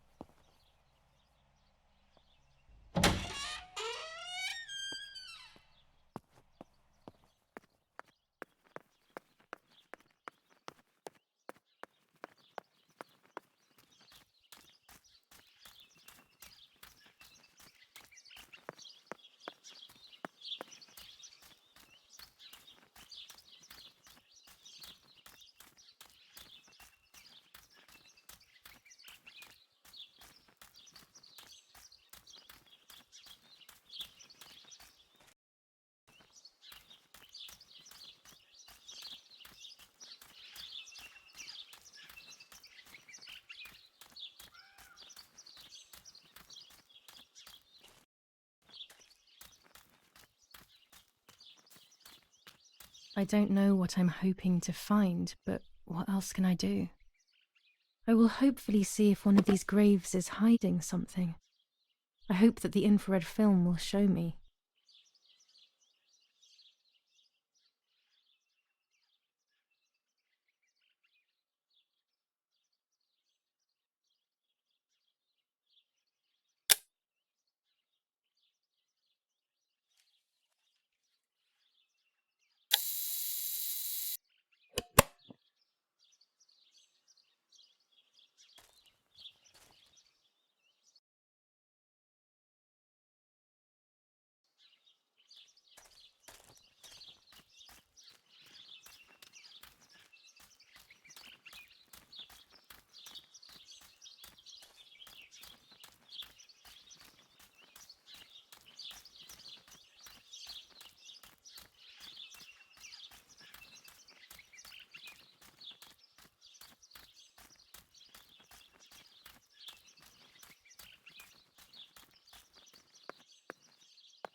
What is this, a joke?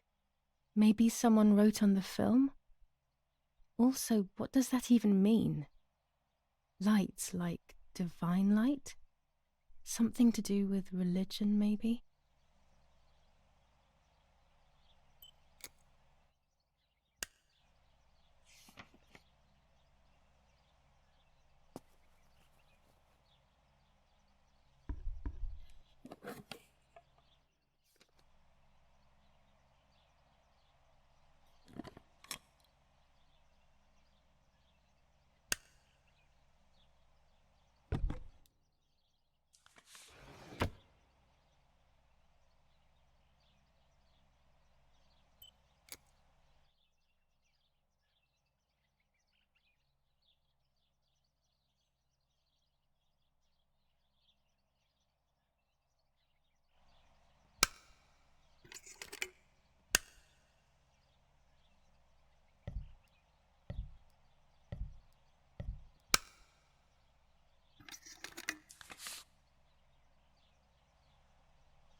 There's the grave I've been searching for, and the spirit of a prisoner. Just like the White Lady, he's trapped in this world, but they can no longer meet one another. Evil is separating them.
If I wear this, it should allow me to make contact with her. With this object, she'll have to hear me, I have no doubt. I'm missing the element that connects my world to that of the White Lady. Oh, the lake. Of course. Why didn't I think of it sooner? The dress that I threw in the bushes that cursed day. It's been sitting beside the lake for a few days now, in a world that is both mine and hers.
As revenge, the oppressed people grab the slaughterer by the throat.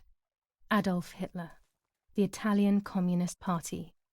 Revenge for Lapo.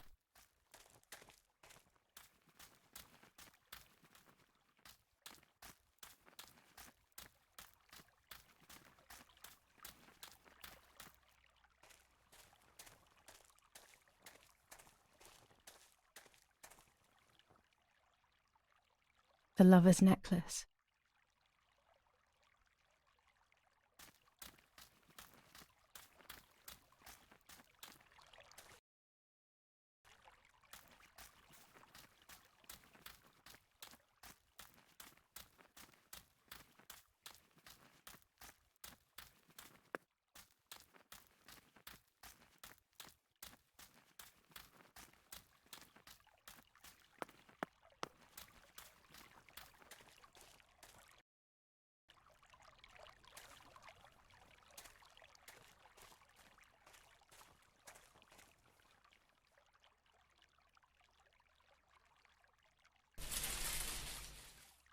Here it is.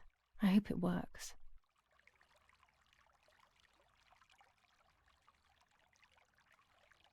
Now that I have everything I need to communicate with the lady, I can finally go to the island.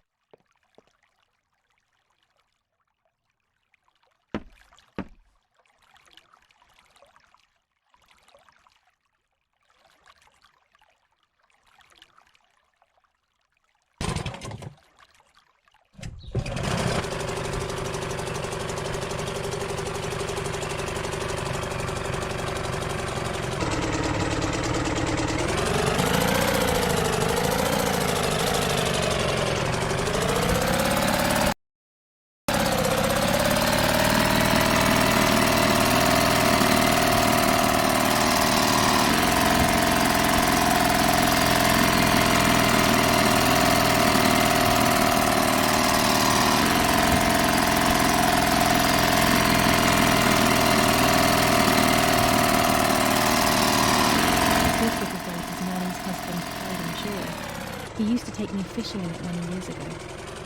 I don't understand why Mother never wanted me and Martha to use it.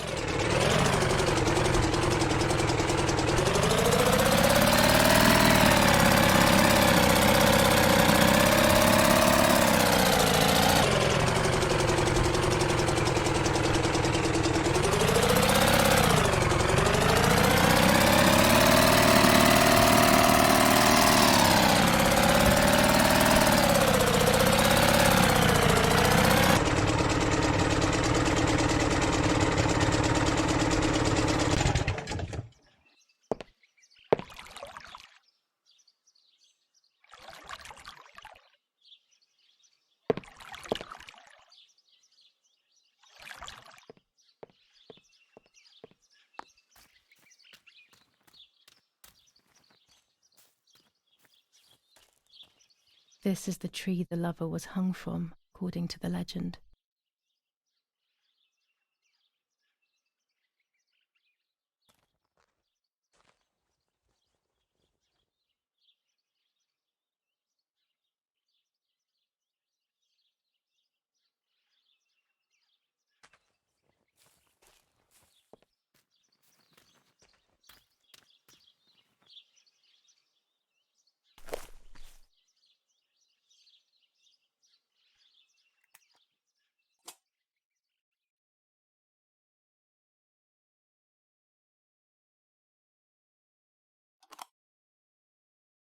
A roll of film. It's the one that I was taking out of the camera just before I discovered Martha's body. It should contain shots from before that moment. With a bit of luck, one of the shots has captured the moment of Martha's murder. I will then finally have an answer. Was it really Mummy? I will develop it as soon as I can, but now it's time to speak with the White Lady.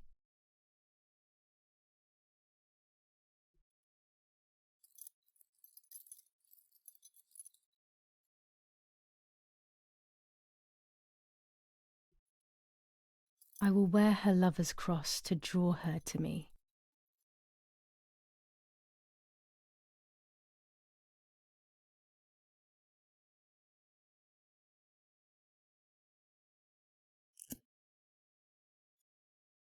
A lock of my hair to enter into her world. I will use the tarot cards to communicate with her. The first 10 will be used like I did with Nanny. Once 2 cards have been chosen, it should begin.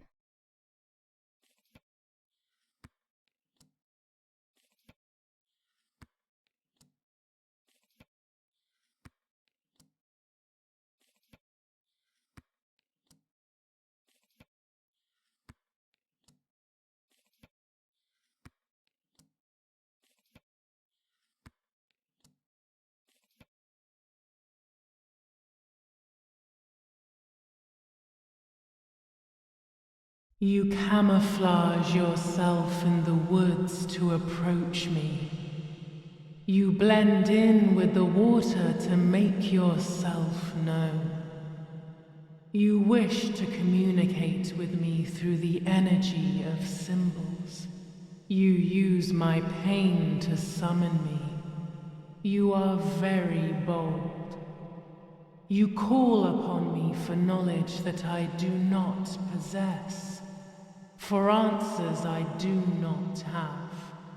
I am only a vessel, like water, like air, a vessel to move and breathe. It worked. Now I need to choose 2 cards. Here we go.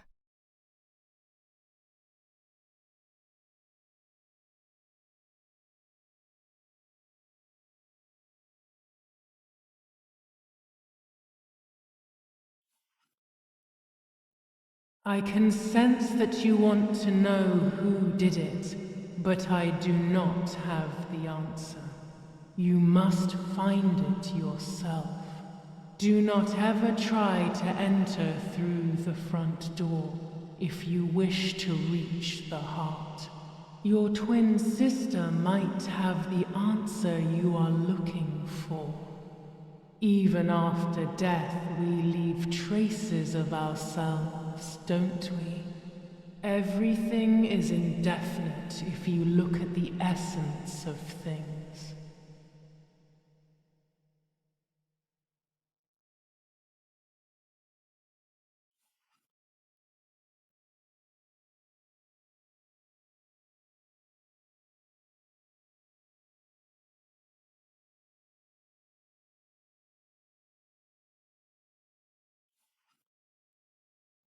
The daughter, the house, the mother. The daughter comes from the mother's house, then makes herself a home and becomes a mother. This cycle is broken. To undo the knot, find the sun. He is the original sin reflected on you. The one who gave you the light wishes to take it back. She wants control. Bit by bit, she is crumbling your life. You have to stop her.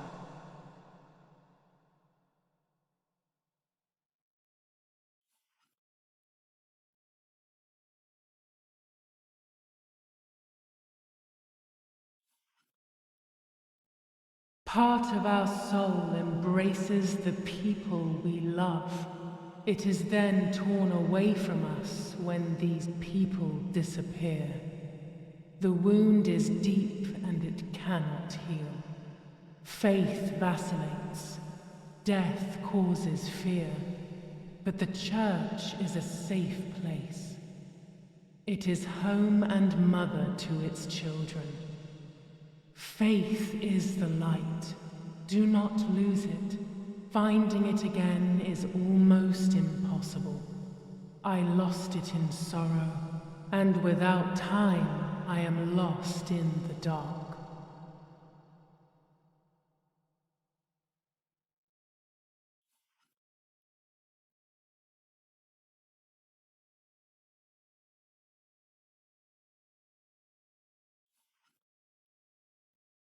You will no longer be able to tell light from darkness. In sorrow, the difference is so subtle. You are alone, and you will remain alone. Memories are abandoning you. They are your only true companions. Now they take the place of your happy childhood. And they may return to keep you company.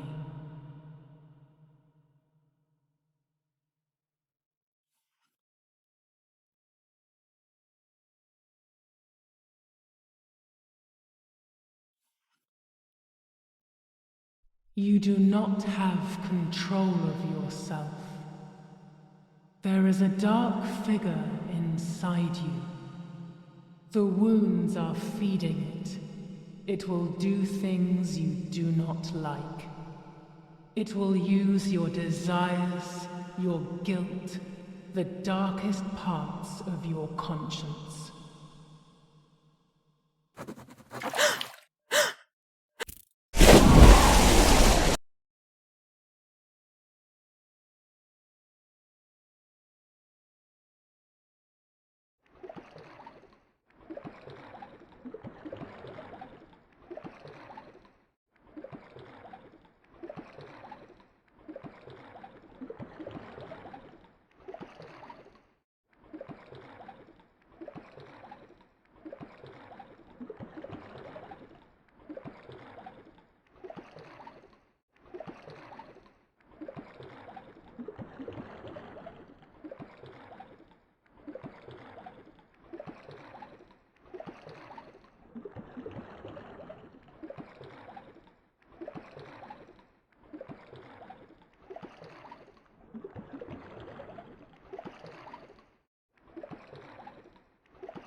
Speaking with the White Lady confused me even more, but at least now I have this key.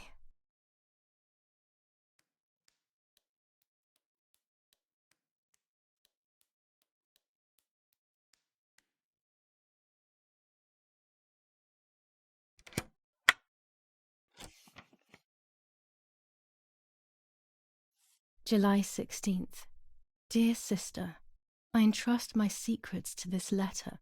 If you are reading it, things have gone as I thought they might, and I am no longer there with you. First of all, I am not deaf, and I never was. Mother scared me when we were little, so I decided not to speak or listen anymore. It worked. In fact, Mother began to love me. They also found a scientific explanation for my deafness. Neurological damage caused by excessive pressure exerted by the twin during pregnancy progressively led to hearing loss. And like that, my decision was also transformed into a fault of yours. So I must put it right. Do I have any other secrets? Unfortunately, yes, but a letter is too cold for such matters. Now that you know that I can speak, please go to the dark room. I have a hidden recording. Listen to it and you will hear my voice. Farewell, Martha. Why all of this madness, Martha? What else have you been hiding from me? You deprived me of your voice for more than 15 years. I can't wait to hear it now.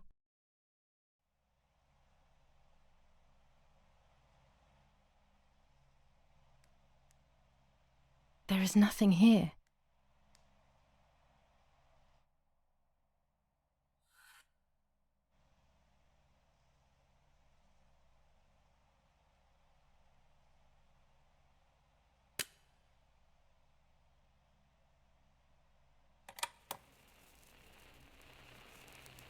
Hi, Julia.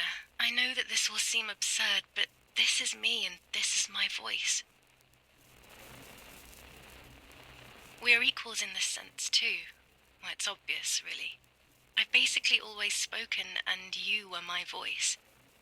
I'm going to meet my fate, so I don't want there to be any more secrets between us.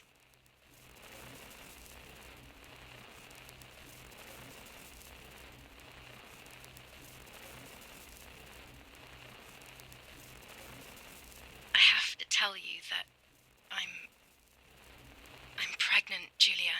I'm pregnant with Lapo's baby. We had sex, and I never had the courage to tell you. I was so afraid of hurting you. I'm so ashamed.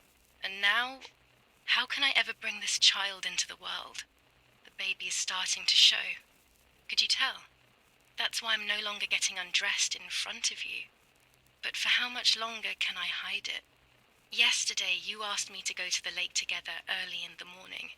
You, the sleepyhead. Early. I asked you to switch beds with me, like we used to when we were little girls. I got up at dawn and didn't wake you. I put on one of your dresses.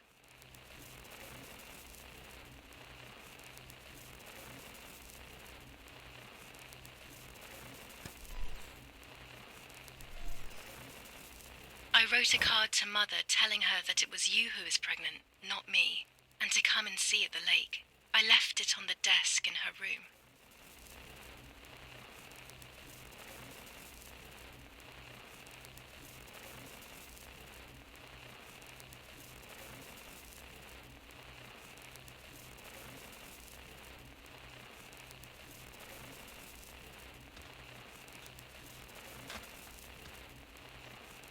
Then I felt the need to talk to you, and I remembered the recorder in the dark room.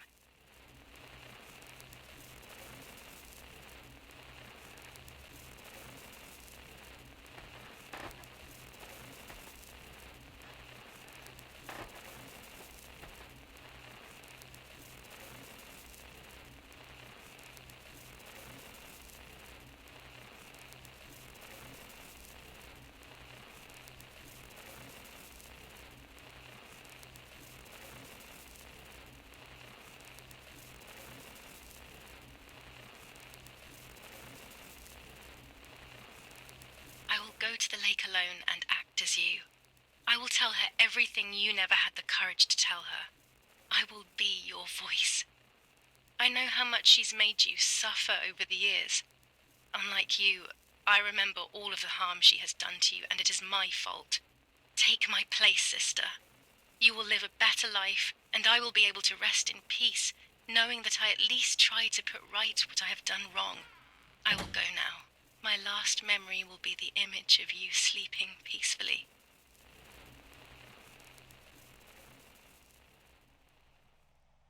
Hi, Julia.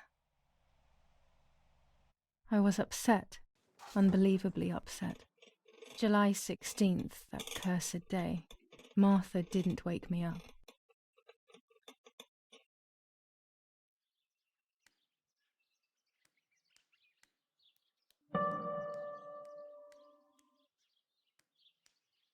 Martha wasn't there, and we were supposed to go to the lake together. She even made her bed, which was unusual. I thought Mother woke up early, despite her medication, and asked her to do something.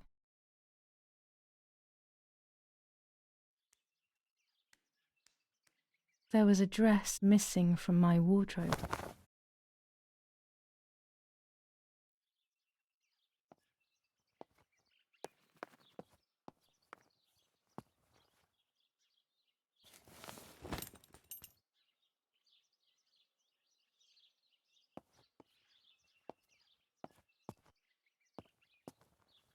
It was late.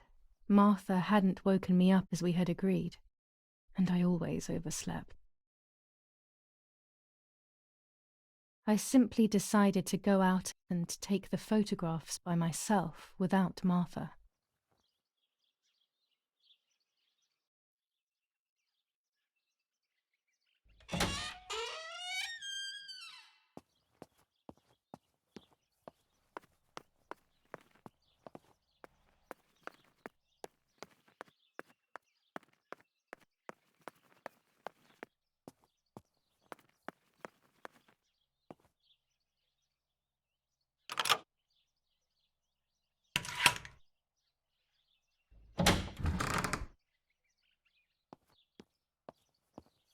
It was a foggy morning, but it was no longer dawn.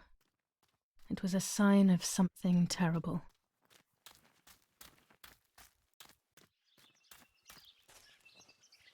My mother had killed her beloved Martha with her own hands. I had then taken her place, usurping the throne of her affection. She would have never forgiven me. I had real reason to be afraid.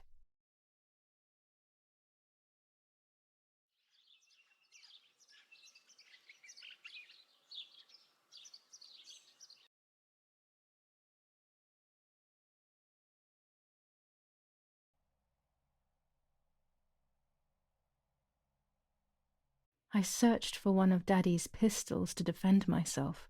What a stupid little girl I was. In spite of everything, that roll of film still needed developing, even if it didn't prove she was guilty. I also wanted to search for proof of Martha's pregnancy.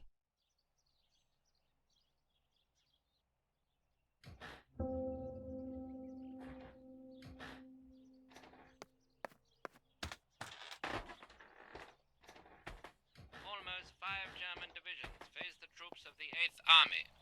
Units of an Indian division crossed the River Pesa on a vast front, and they advanced 2 kilometers south of Monte Lungo. Meanwhile, the New Zealand units have reinforced their positions that run from San Michel to La Romola. Near La Romola, the Michelangelesque villa of the E family, where General K was staying, was bombed by the artillery. Luckily, the general and his family were not in the house at the time of the attack, and once again La Romola has been the site of graphic barbarity. A farm was stormed and animals were stolen and killed. Nobody has claimed responsibility for yet another act of senseless vandalism. But at the scene, an anti-German propaganda flyer was found. This is the civilization that our comrades are proposing.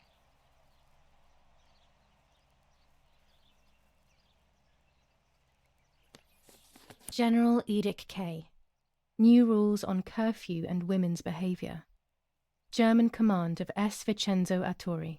Telephone number 1185.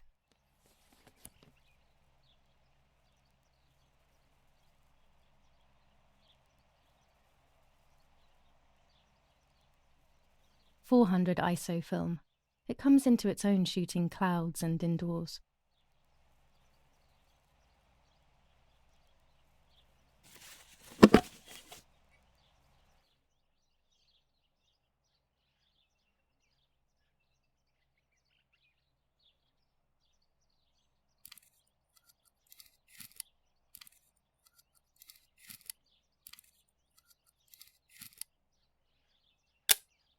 That's it.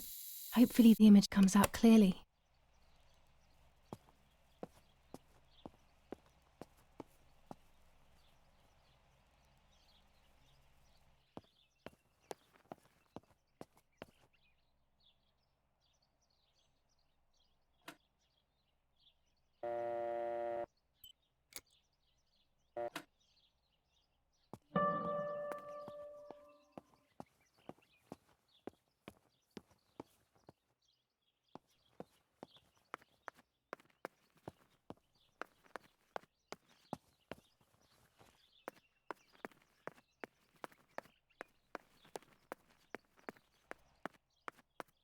Telegram.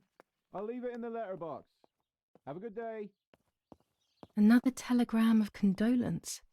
Isn't it a bit late?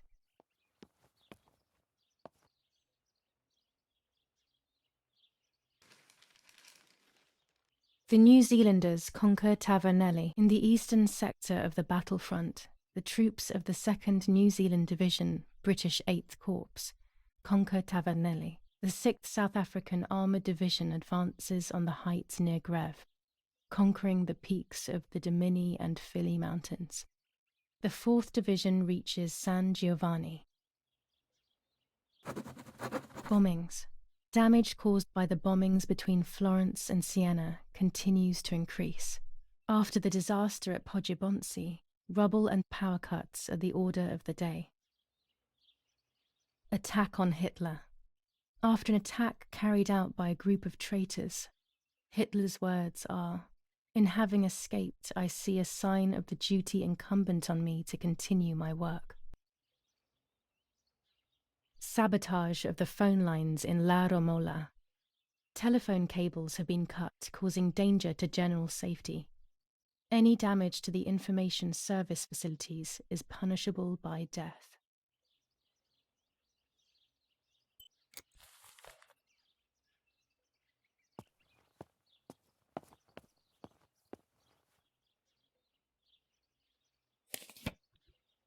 Dear Mrs. Irene K., following your call, we have received a telegram from Dr. D. Your request has been accepted. As soon as the police station issues authorization, we will send for the girl. While we wait, to avoid the girl taking any extreme actions, as per the fears you have expressed, we ask that you trust in the advice of her treating physician. I thank you for your generous and charitable donation to our institution. Director S. Volterra Psychiatric Hospital. Telephone 0782. Now that she has discovered everything, she wants to lock me up in an asylum. Or maybe even worse. She wants to kill me and have everyone believe it was suicide. She is preparing all the finer details.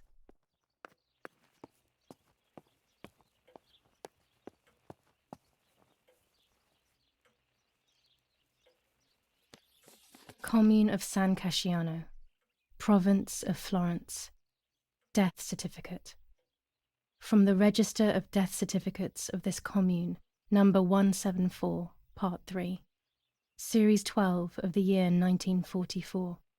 It is certified that on the day of the 16th of July of the year 1944, Julia K. has died, resident of Via Perchabaya, born in La Romola. On the 26th of February 1923, the daughter of General Erich K. and Irene K. Don Attilio D. will give the funeral, and the esteemed Mr. Alberto M., who will look after the burial in the cemetery of La Romola. Telephone number.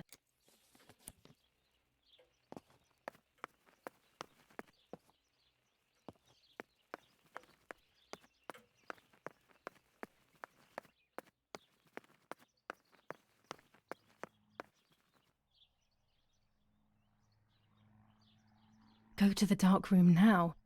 Not when she's around. I must stay as far away from her as possible. I could go to the cemetery instead to find out whether Martha really was pregnant or not.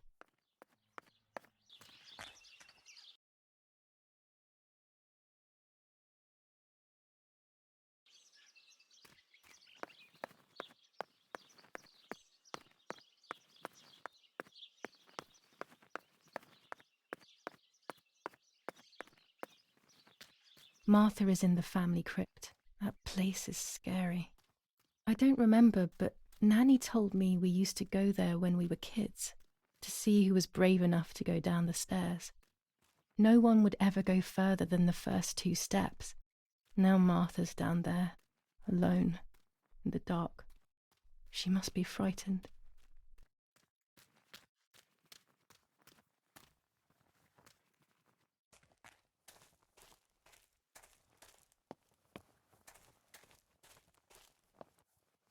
I can sense that you want to know who did it, but I don't want to know the answer.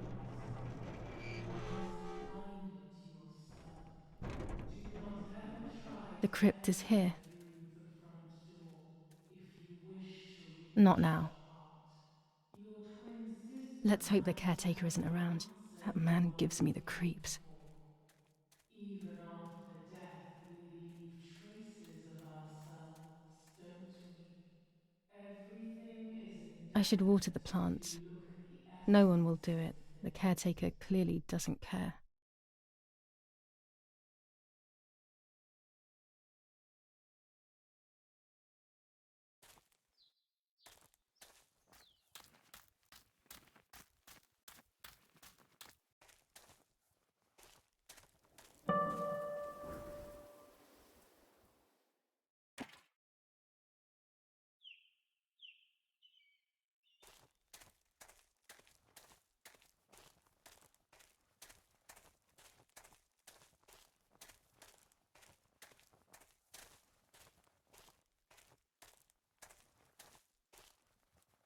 The watering can is empty.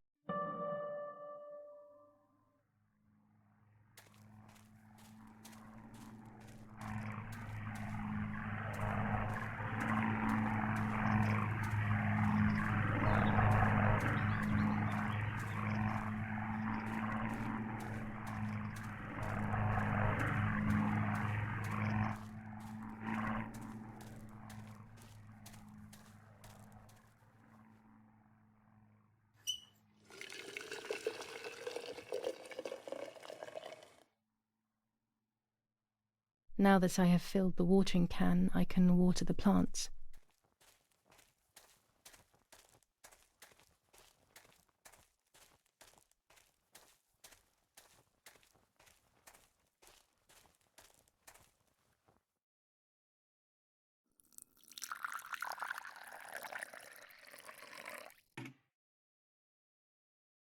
Lapo, if you were in front of me, what would I say to you? That I'm angry because you were sleeping with Martha? No, I'm not angry. I'm sorry that you kept everything hidden from me. It stings a little, perhaps, but faced with your loss, everything is now meaningless. I'm happy that they buried you here. We'll be neighbours. I knew that Daddy would allow it even if you were fighting with the partisans. For him, this war is a stranger as it is for me. Goodbye, Lapo. We will meet again soon. It's time to look for Martha.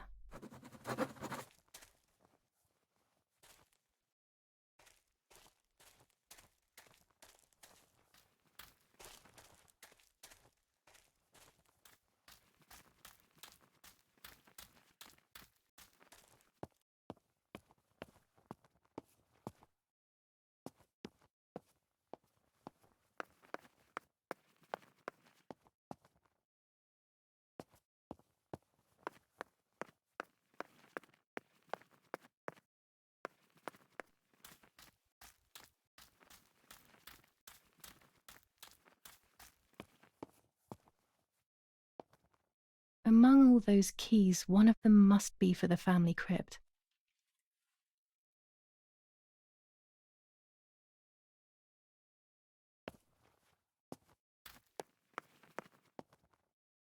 This door is locked, but I must get in. Maybe I can find something around here to break the lock.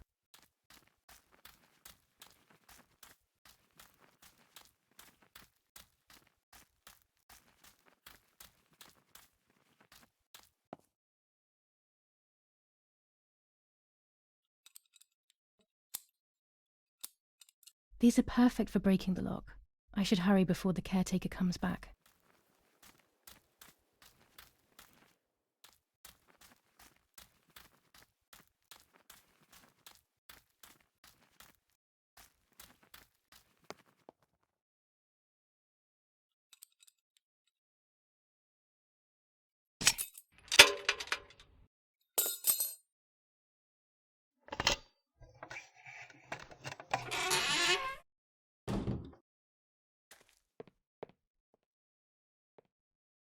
Instructions for the automatic telephone machine. For example, if you wish to call the number 0573, pick up the telephone from the hook and bring the receiver to your ear. You will hear a continuous tone. Firstly, place your index finger in the hole displaying the number 0. Turn the disc clockwise until it stops. Let the disc return freely to its resting position. Repeat the same steps for the numbers 573. Everyone takes a side. I find myself siding with my family, but I'm not sure whether it is right.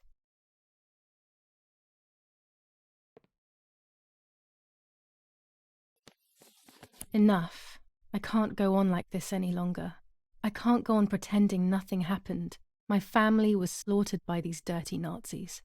My daughter wasn't even buried, and I had to bury that half-blood instead. An Italian family that got cozy with the dirty Germans.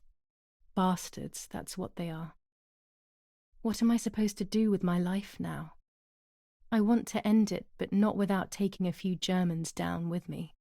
You won't see me anymore, but you will hear about me. Long live the resistance. Viva Italia.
I can see why we were scared as children. It's a rather gloomy place.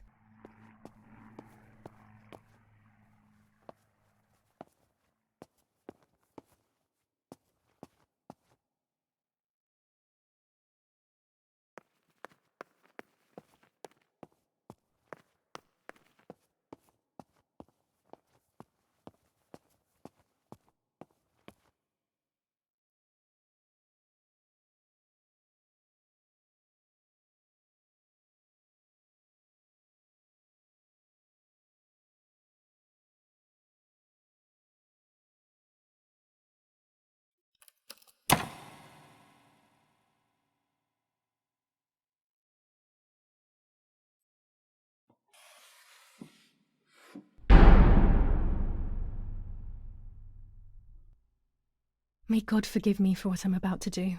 I also pray that you, Martha, will forgive me.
The daughter, the house, the mother. The daughter comes from the mother's house, then makes herself a home and becomes a mother. This cycle It was is true. broken. Martha was To pregnant. undo the knot, Pregnant with a deformed time fetus has with come. 2 heads. He is the original sin reflected Twins again. on you. They always said that it ran in the family. The one who I was all gave the more you the shocked. right wishes I was to doing take things it that I had back. never done before. She wants I do not know what control. force was moving Bit me. by bit, I she's became unstoppable. crumbling your life. I decided to photograph You the horror have to as stop evidence her. to show my mother and to everyone. Who knows why?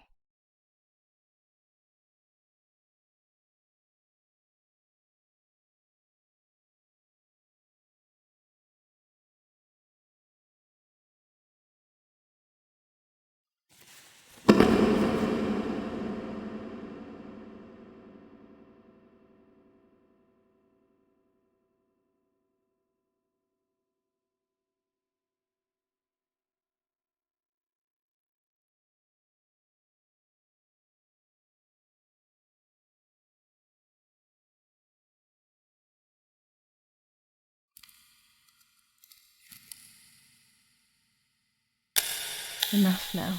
I will torture you no longer. I will come back to fix you, and I will stay and take care of you.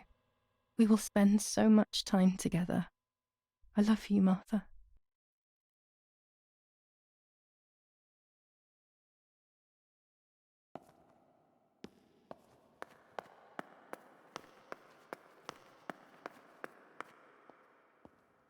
Doctor, I must thank you for your help. I wouldn't know what to do without you. Even our own dear Donatello seems to not understand the situation. Irene, please. Consider the idea of leaving Italy as your husband suggested. It would be better for everyone, especially for the girl. I fear that nothing will make her better. Her father doesn't want to accept it. I believe that hope is long gone. I agree, but in Germany there are better treatments in specialized clinics. The asylum is a temporary solution, just to ensure that she doesn't do anything foolish. But it's a nightmarish place. You know that all too well. You cannot possibly want this for your daughter. Of course I don't. But what can I do? She is a danger to herself, to us, to everyone. One of Eric's guns has also disappeared. She must have taken it. Who else could it have been? I am so scared, Doctor. I cannot wait any longer. Also, you know what they think of Italians in Germany, don't you? But you would be with Eric, an esteemed general. Everyone will respect you. That cursed girl. Where could she be? Let's hope she doesn't play any more foolish stunts. I'll wait for her here, in the cellar. Sooner or later, she'll go to the dark room. That's for sure. I would gladly stay and keep an eye on her, but I must rush to town to organize the last few things for her hospitalization. Thank you, Doctor. Don't worry. We'll see you later.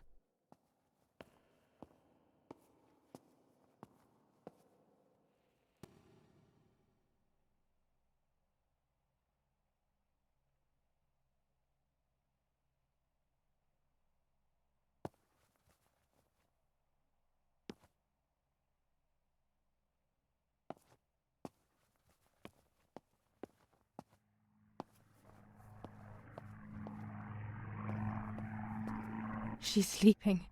I must take advantage of this. I will make her talk. She will reveal the truth out of fear. She thinks I can be silenced by calling me crazy. But unbeknownst to her, I will record everything. Everyone will know what you have done to your own daughter. I would make too much noise and wake her up.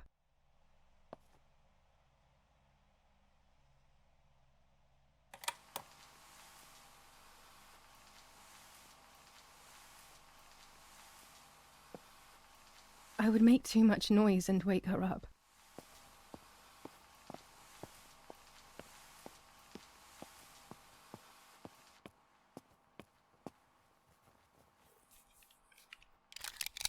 Now I will wake her up and she will confess.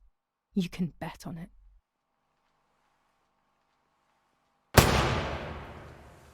What are you doing, my daughter? Why do you want to ruin your life? I'm sorry. It wasn't me who just shot Mummy. It wasn't me.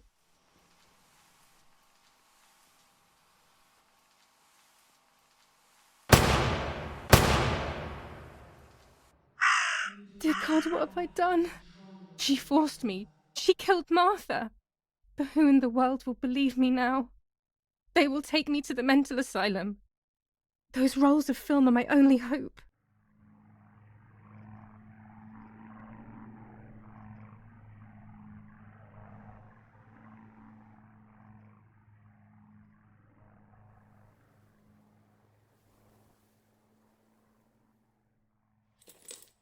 So that's who had the keys to my childhood bedroom. I could have guessed.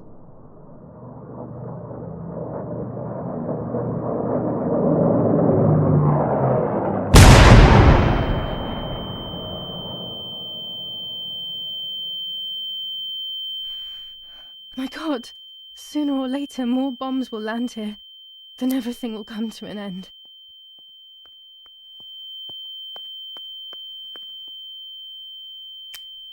Damn, the power is out. It's impossible to develop that roll of film now.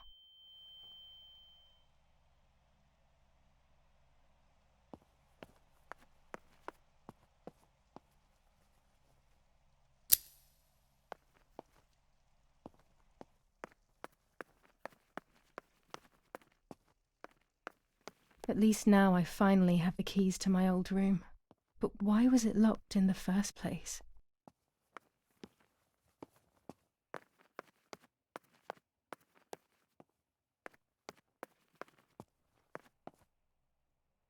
Finally, I can enter my room.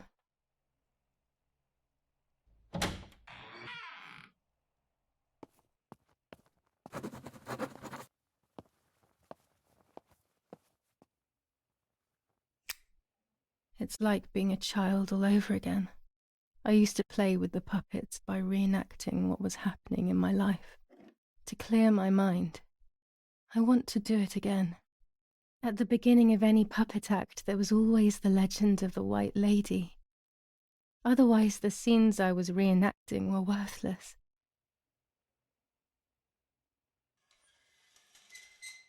According to an ancient legend, the lakes of the area are haunted by the spirit of a young woman who was killed by the man she loved. A lover's nightly tryst by the lake. So much hope and desire, but death, not love, was awaiting her.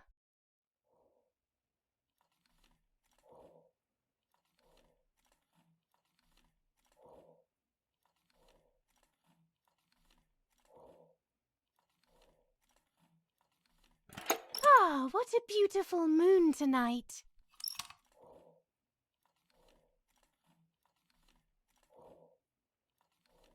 My love is not here yet. I'll wait.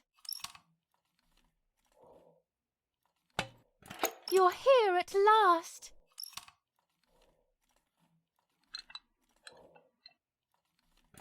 What's going on? Why are you acting weird?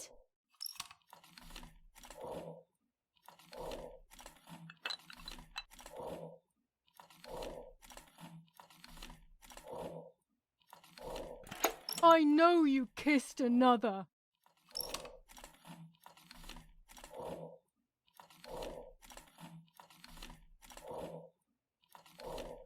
I would never do that. I love you.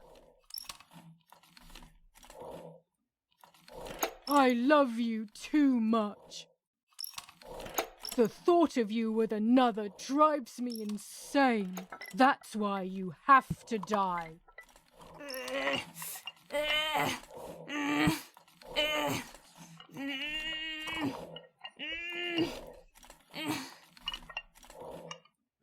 What did I do to you?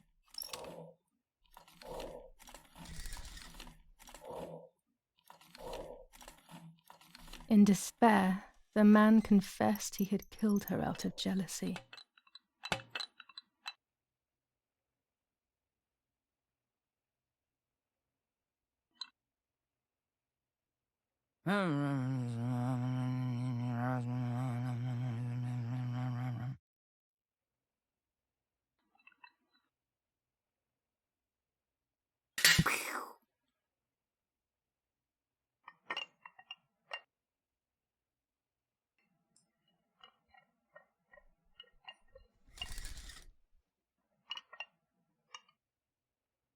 They searched everywhere, but the girl's body was never found.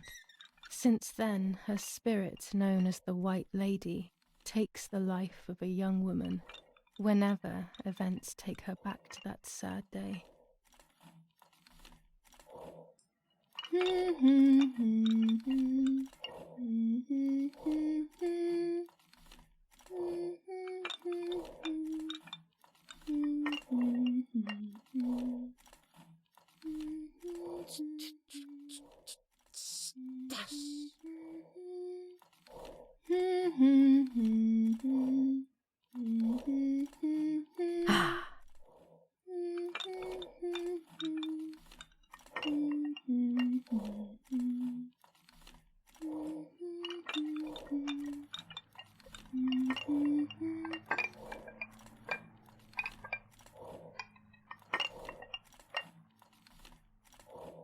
Help! Help me!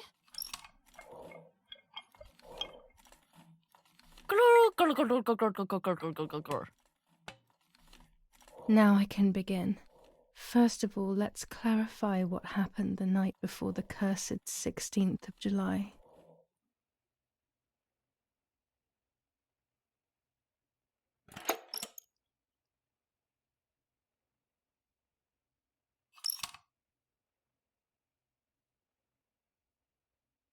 Dad says we're losing. What will happen if we do?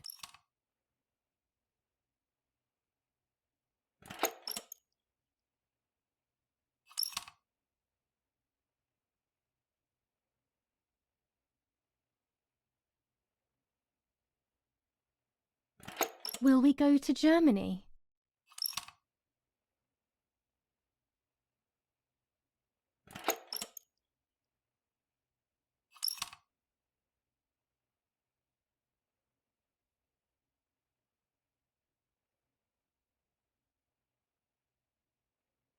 Do you want to come with me to the lake tomorrow?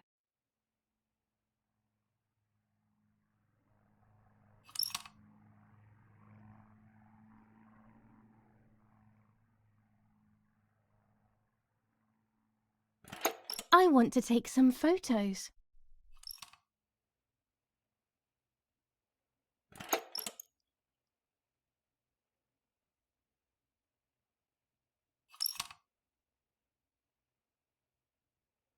Let's go at dawn. Mummy sleeps heavily anyway. You know she's been taking that medicine.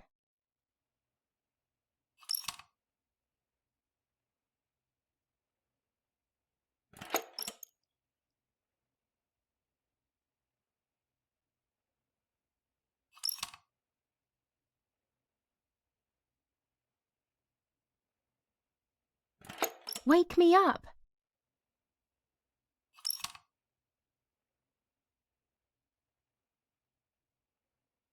Did you see Lapo yesterday?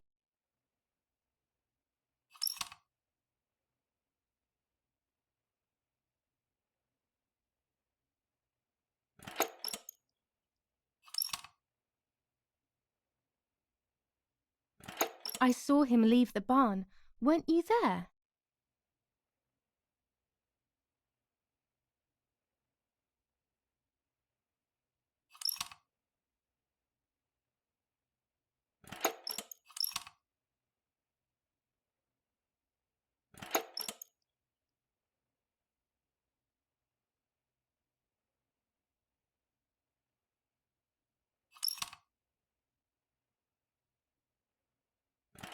Sure, great idea.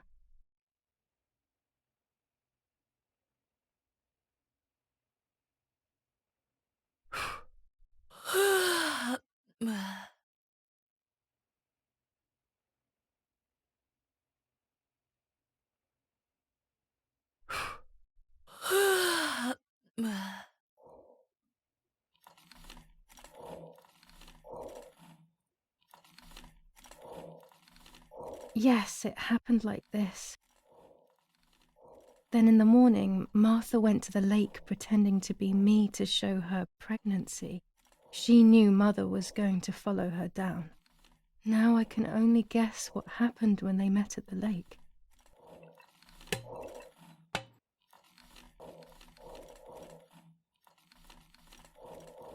What do you want from me?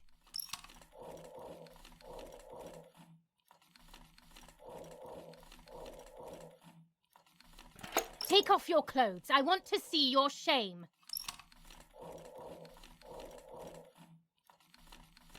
No way!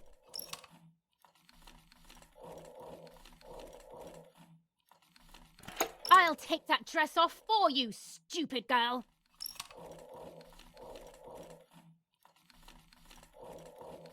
Shh.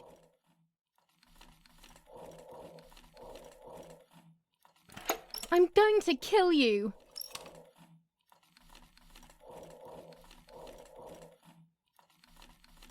You're insane!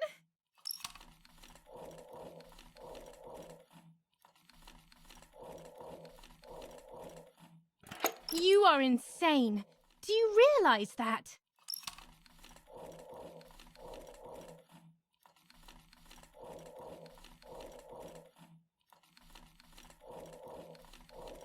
Do you want to hurt me, Mummy?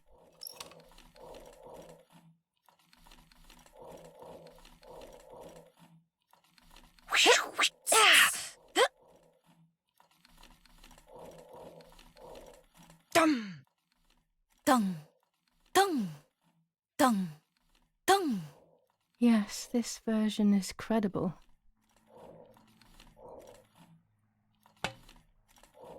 I will never know exactly what happened, but I think I have an idea. And after everything, I shot my mother. No, I didn't shoot. What actually happened? It is all in my mind, but I can remember. I know I can.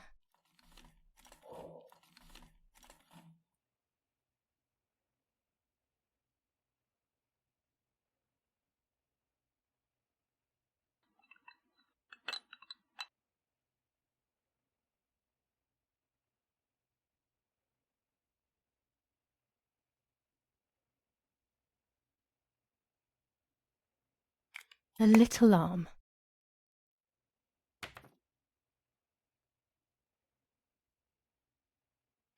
A small leg.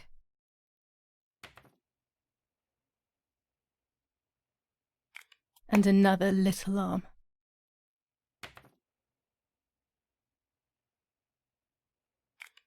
Another small leg.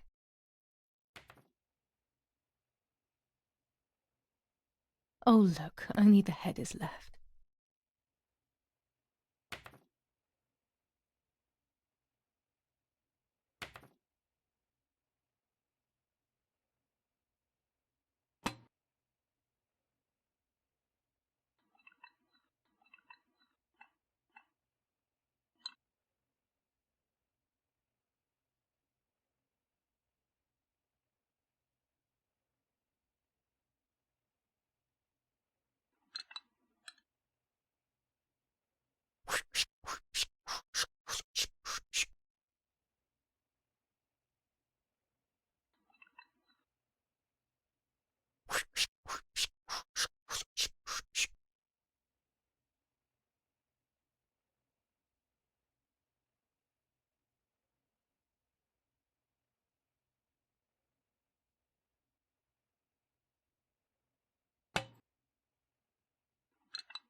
I was under the bridge, but it was just a game.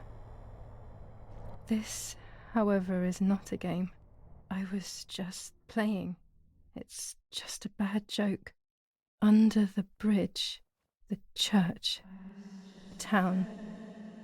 Speak, the white lady.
The power is back.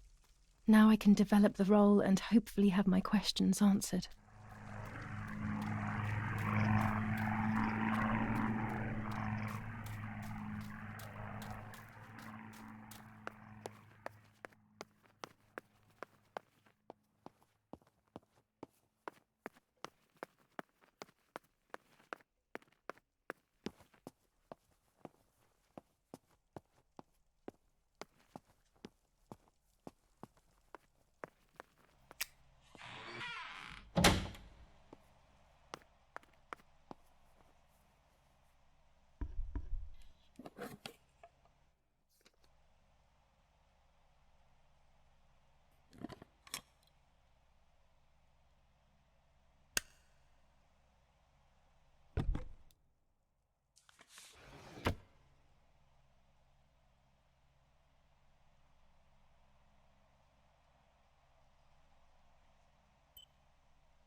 The print should be fine like this. You can see detail clearly.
I will return to you, Martha. Together we will sort out everything. Just you and I.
Oh dear God, so it's true. I killed my sister. I did everything to hide the truth. Then I killed my mother to rid myself of the guilt. But she was nasty and everything was her fault. God, what does that make me? I don't deserve to live a second longer. Maybe I will see her again and I can try and ask for her forgiveness. But if there is nothing after death, at least I will be free from this suffering. I know it's not right, but I can't do this anymore.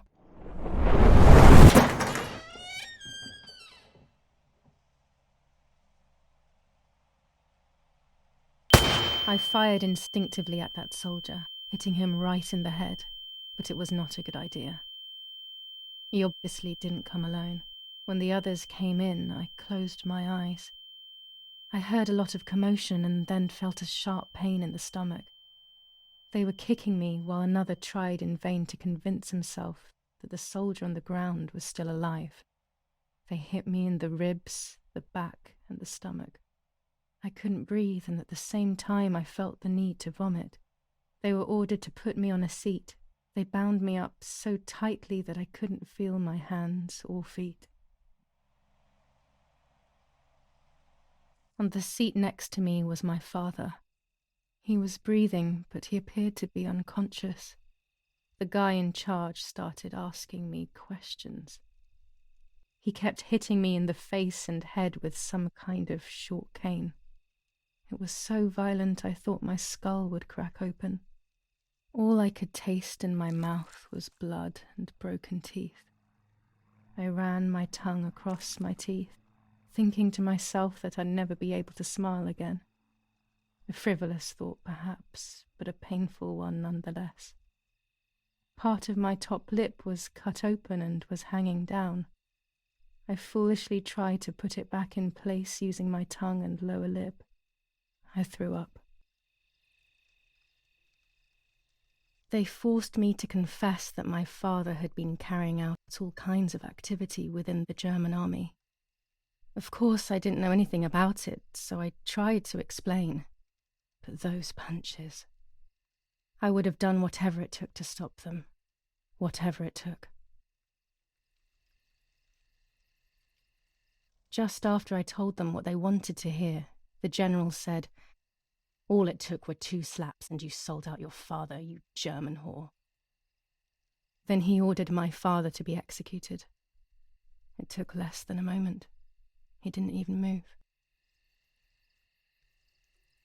He pointed to one of the soldiers and then he pointed to me. My time had come. They all left except for the soldier who had the unpleasant task of finishing me off.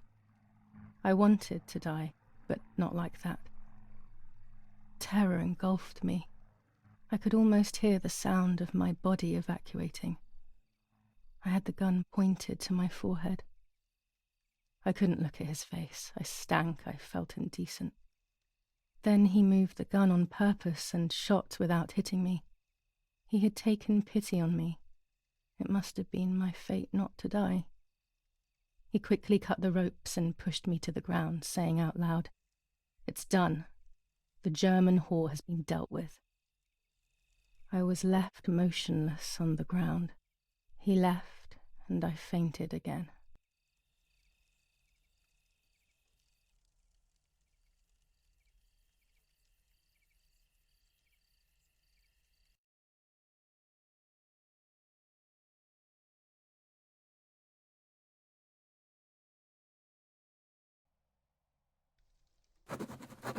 When I came around, I did not know what to do.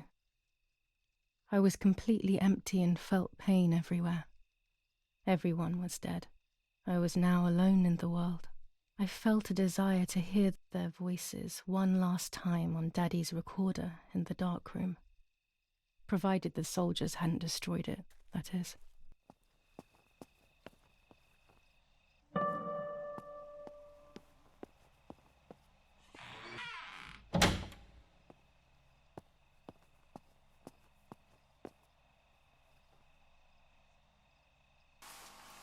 Now I will wake her up and she will confess. You can bet on it. What are you doing with your father's gun? It's dangerous. Stop it. Talk. Tell me everything now. Tell me what you have done. Okay. Calm down. I will tell you everything. I found that strange note when I woke up, and I immediately realized that something was wrong. Something was up with you, aside from your usual quirks. I came to check, but you weren't in your bedroom. You had spoken about the lake, and I got worried, so I called your father, and we went to see what was going on.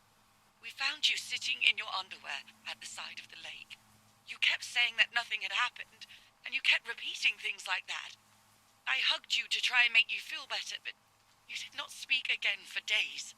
What is happening to you? You should tell me what's going on. I'm not going to that loony bin. I would never have wanted this, but I'm afraid you will harm yourself further. You were really hurting yourself in front of the piano that night. What else could we do? You killed my sister and now you're afraid because I found out. So you're making up stories, aren't you? But I'm not falling for it this time. What are you saying? Your sister? Please, no. I was not well. I didn't know what I was saying. So many years have passed. You were little then. I thought everyone had forgotten that nonsense. Shut up! Don't speak. Don't say anything else. What are you doing, my daughter? Why do you want to ruin your life? I'm sorry. It wasn't me who just shot Mummy. It wasn't me. I didn't know who I was anymore. Everything had fallen apart. I was afraid of myself. My God, it was terrible. I had always been convinced that I was too good for myself, but then I had become my own enemy. I was the danger. What should I have done? I thought about the puppet theatre in my old room. There I could find something in myself, perhaps. So I rushed to go play with it again.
Mummy nearly died giving birth to me. This is what remains in my memory of my mother's, nanny's, and father's stories. I remember little to nothing of my childhood at home. I have to try, though. Maybe the important events I should know are right there.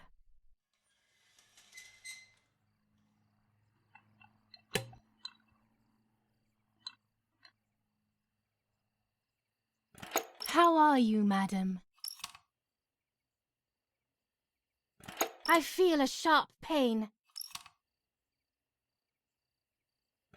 Do you need anything? I can feel it. The time has come.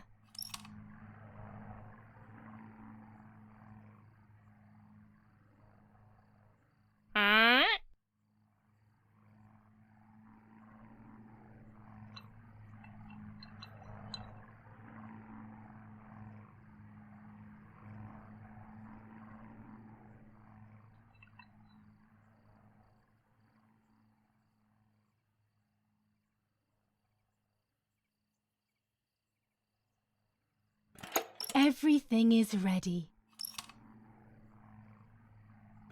Help! Something is wrong.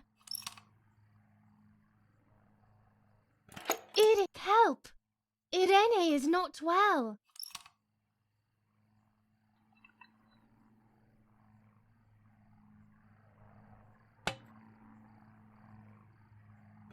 How are you, honey?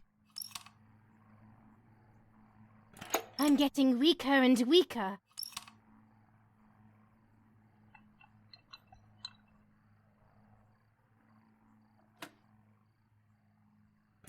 Doctor, hurry!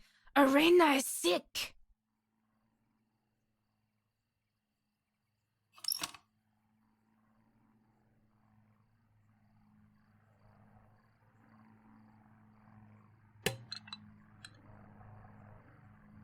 Don't worry, Irene. The pain you feel is natural.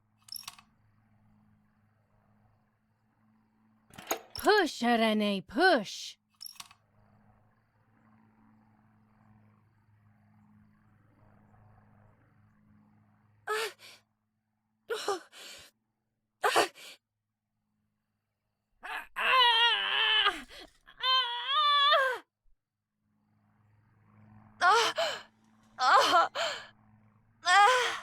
Push, Irene, push!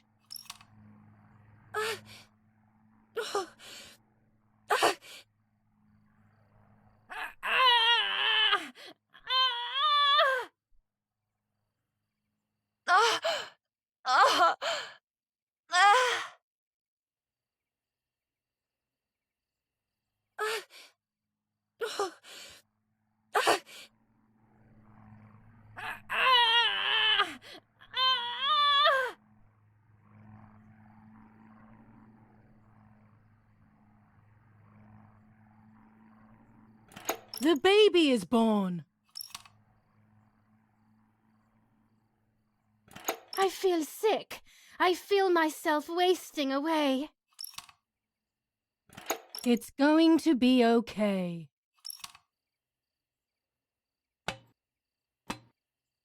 Poor Mummy. She has suffered so much. I have hurt her so much, ever since I was born.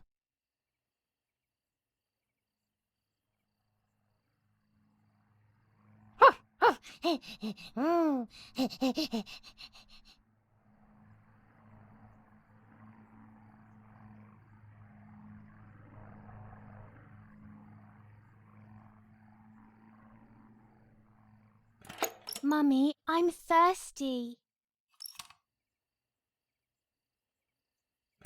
You just had a drink.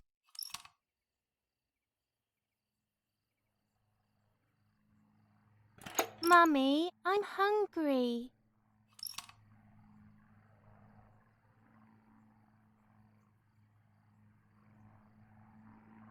It's not time to eat. Stop being a crybaby.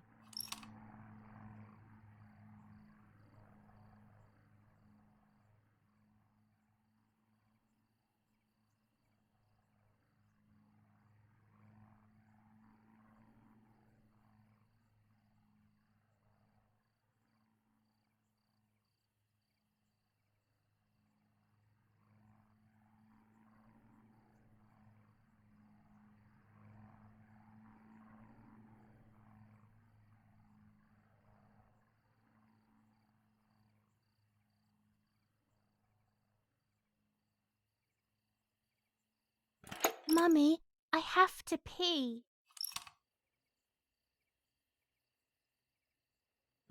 And what can I do about that?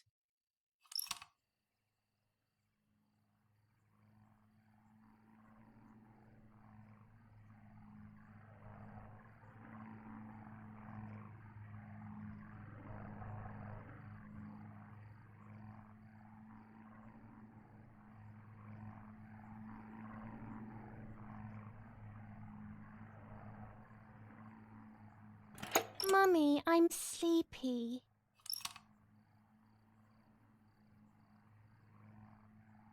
That's enough! Go to your room! Whoop. Ah.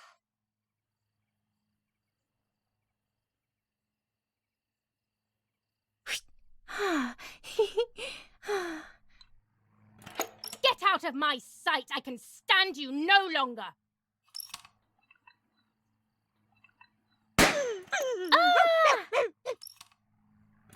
How dare you! I will make you pay for that!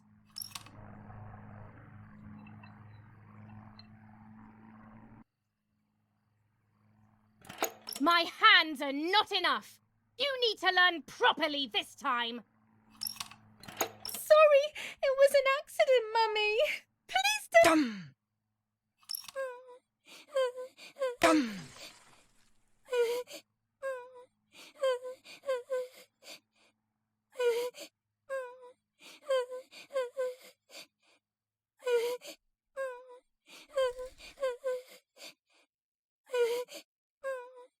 This is just a game. Is it only a game? I believe the White Lady said that my lost memories would return in the place of my happy childhood. This is the only place I have ever been truly happy. Are these my memories, then? Is this actually my life?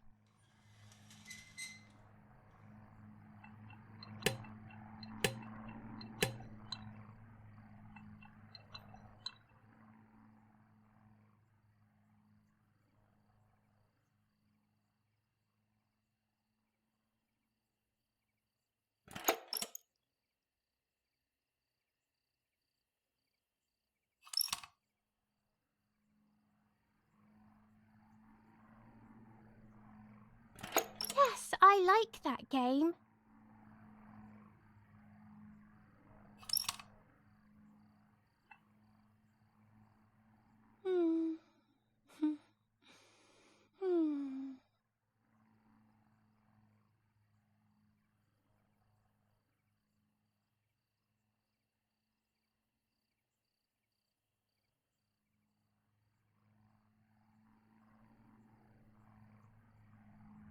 Julia, play with your sister.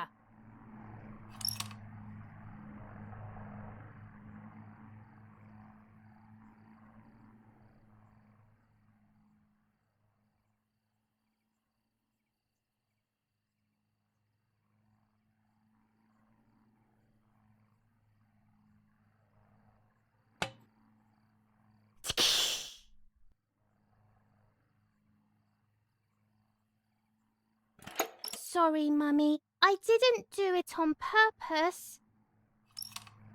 I don't believe you. You're trying to make fun of me.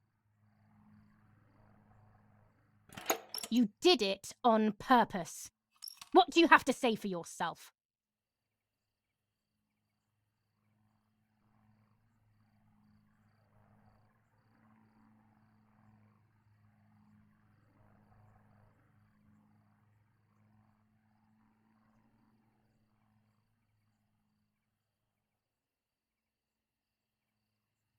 It's all Martha's fault. I don't believe you.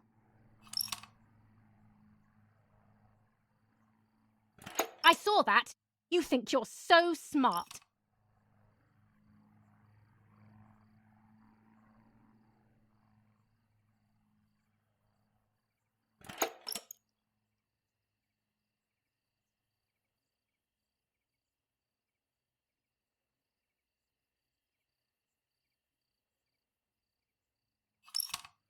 You're too good, Martha. It's not your fault.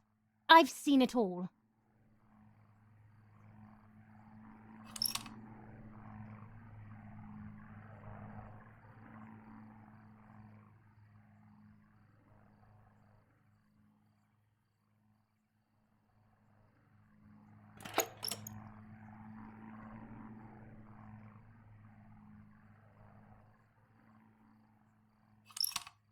Don't worry, honey.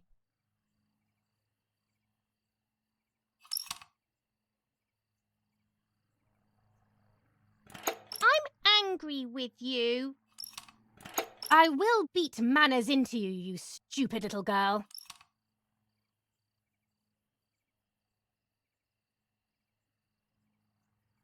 Come with me now.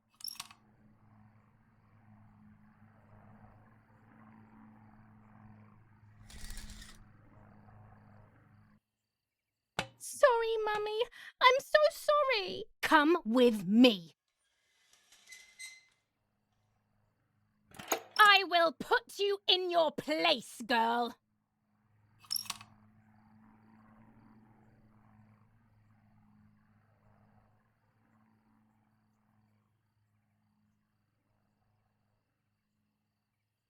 Sorry, Mummy. I won't do it anymore. I promise. Too late. These false tears won't help you.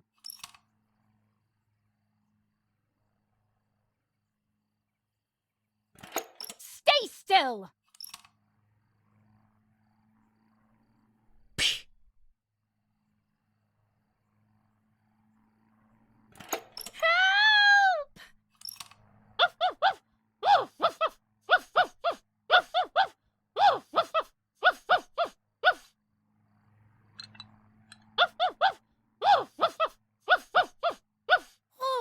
Now I'll make you want to bark. Leave my dog alone! There's no point screaming, stupid girl. No, Mummy, please.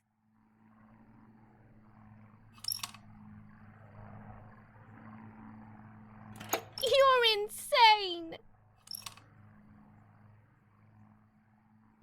Sure. Now I'll show you how insane I am.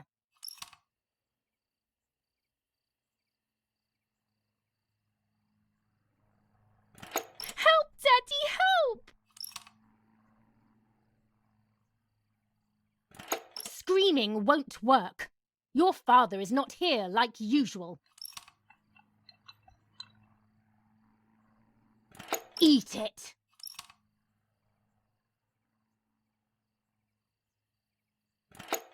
No!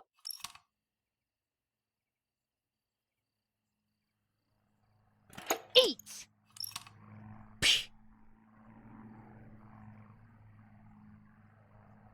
I won't eat him.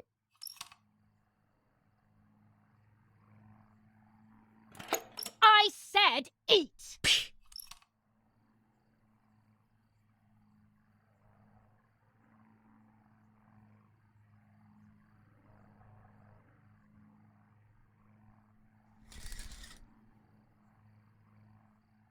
I was beginning to remember, but I was so scared to remember too much, especially all at once.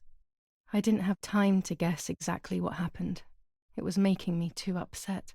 Pulling out those memories was like trying to pull out a tooth on your own. Almost impossible, and far too painful. The White Lady told me that the church is a safe place and home to its children. Don Attilio, my priest, I have to talk to him.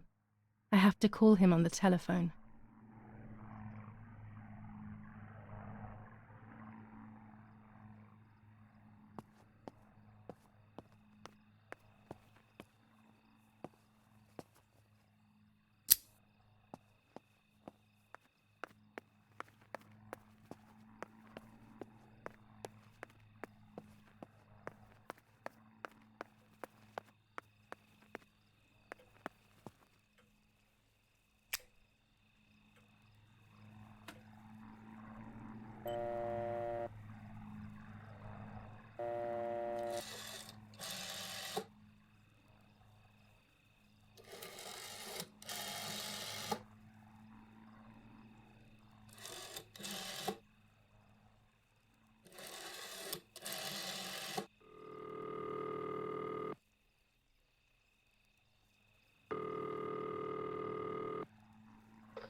Don Attilio speaking.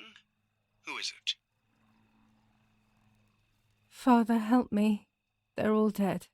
Daddy, Mummy, everyone. Julia, come to me immediately. Don't stay alone. It's dangerous. Come to town. You can stay here with me and we can talk about everything, okay? Okay, Father, but first I want to play with my puppets for a while. Julia, don't be silly. Come to church right away.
There we go.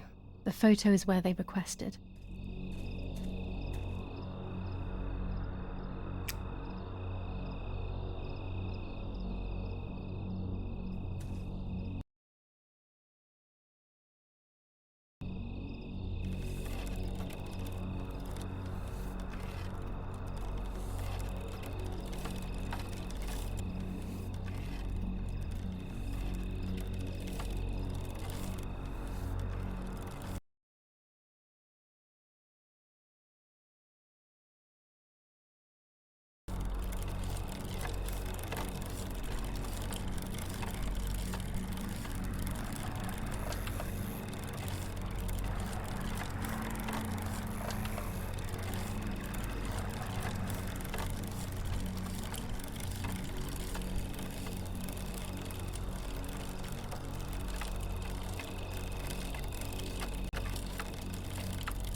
I have placed the photo where requested, so I need to find the right words to communicate it. Oh, and of course, I need to remember the code word.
They have worked out the position of the tank. I should confirm that I've understood their message with received.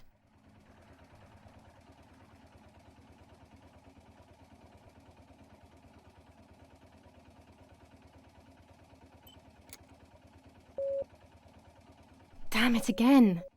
I need to be more careful about the length of the sound.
There's a weapons cache in the woods.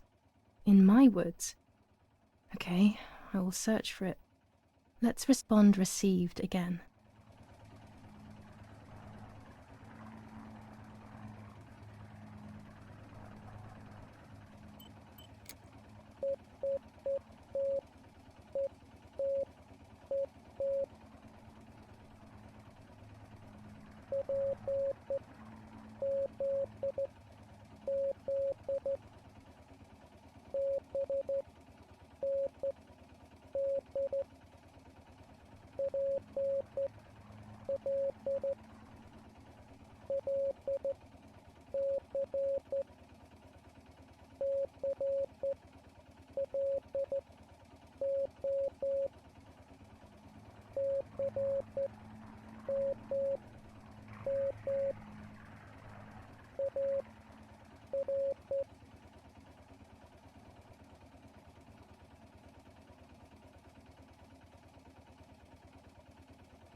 Okay, so after I've been there, I will place a flag on the telephone pole near the house. They will then know that I have accomplished the task. Easy peasy.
Those boys, they had all been killed and it was my fault.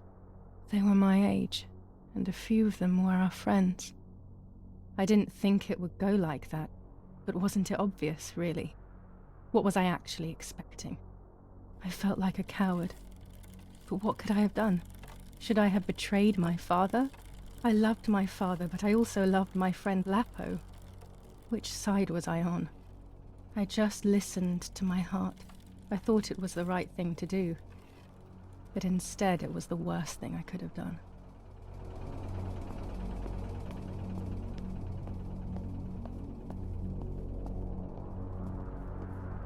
I didn't go anywhere near the soldiers, Germans or allies. They had all caused me harm. I didn't want to approach anyone, for any reason.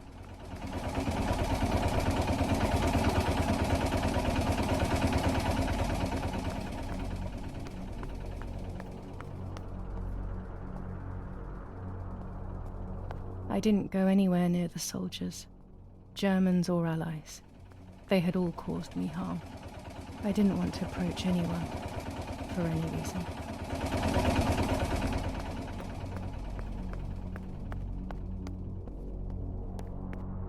I would have got lost in the dark going in that direction. That night in July was so dark and scary.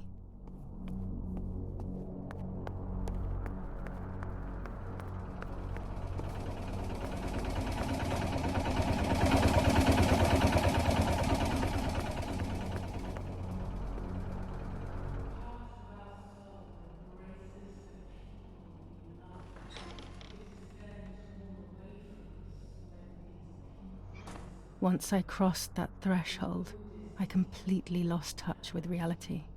Everyone around me had died while I survived everything.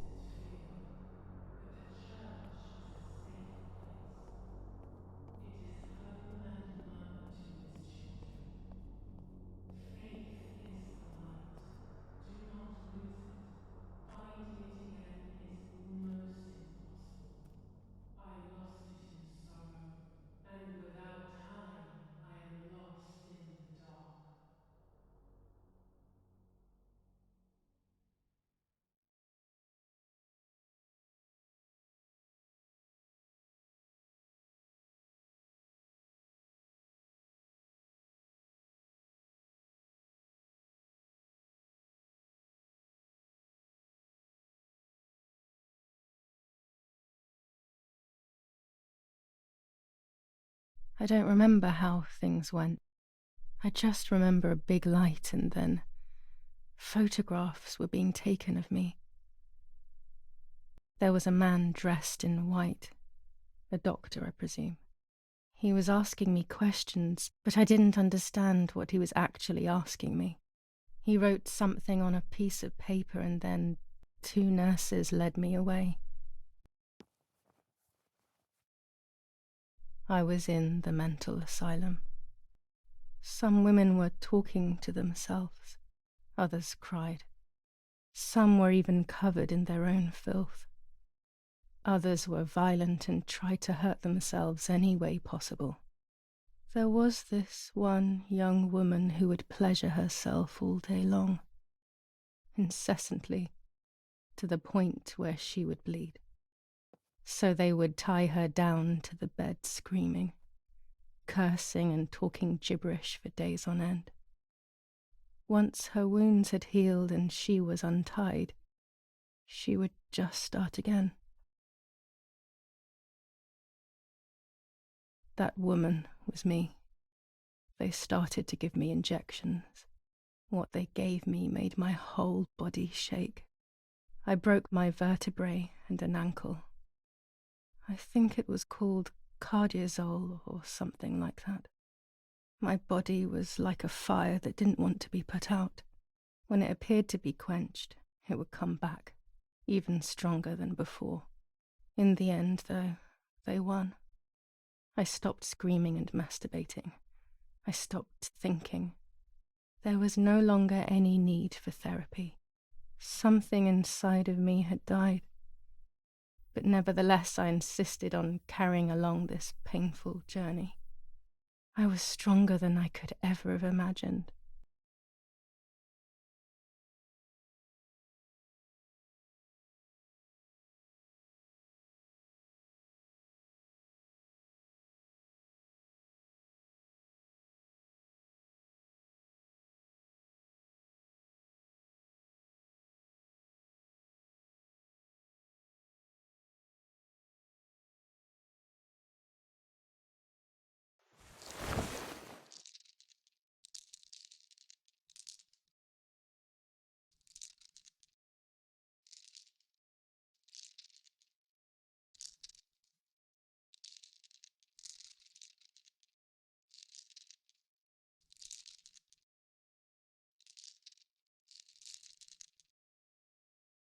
Who are you?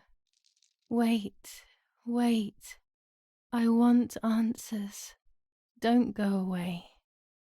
Talk to me about Martha, please.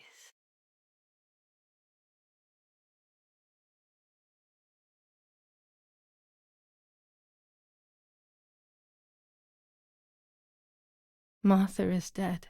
I killed her to take possession of her life. I will never find peace for what I have done. I feared that would be the case. And what about Mummy?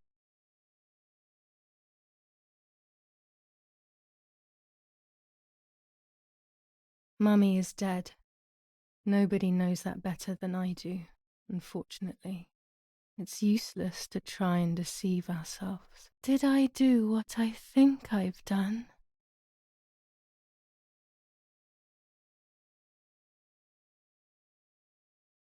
Yes, damn it. It really happened. I cut her into pieces and buried her under the bridge. God, all that blood. My God, I knew it. What about Daddy? The soldiers? Did that really happen?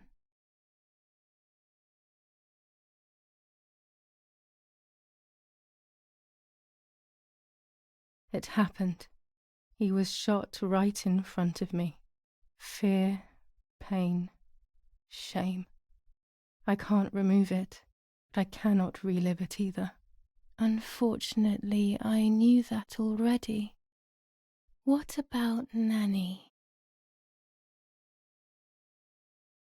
I haven't seen Nanny in so long. I don't know what could have happened to her.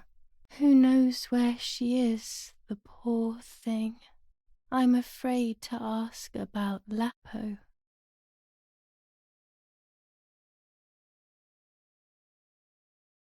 Lapo is dead. He was blown up by a landmine. He got into trouble and paid with his life. My dear friend. Poor boy. Just as I remembered, unfortunately. One last question. The pregnancy?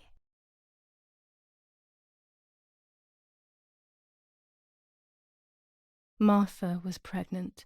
Her deformed baby died with her. Maybe she was in pain. That's enough now. All of these questions are pointless, aren't they? It's all inside of us. We just need to turn the mirror. Is it not all just the reflection of an unknowable existence? Nothing more than a puppet show.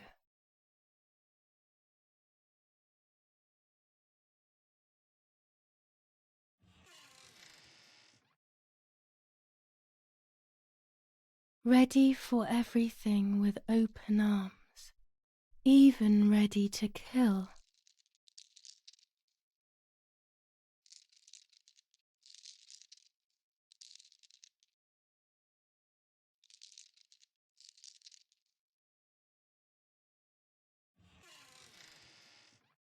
Legs always ready to run.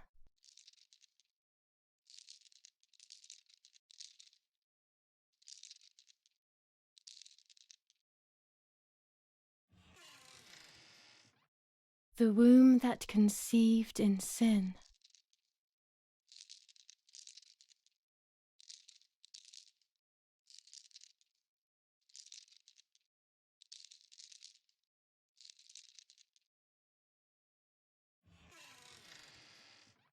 Lastly, the mind. To protect us, it has turned us into monsters. Either way, we cannot live like this, can we? I'll take care of it. I don't need to worry. I'll try to sleep if I can. I've got this.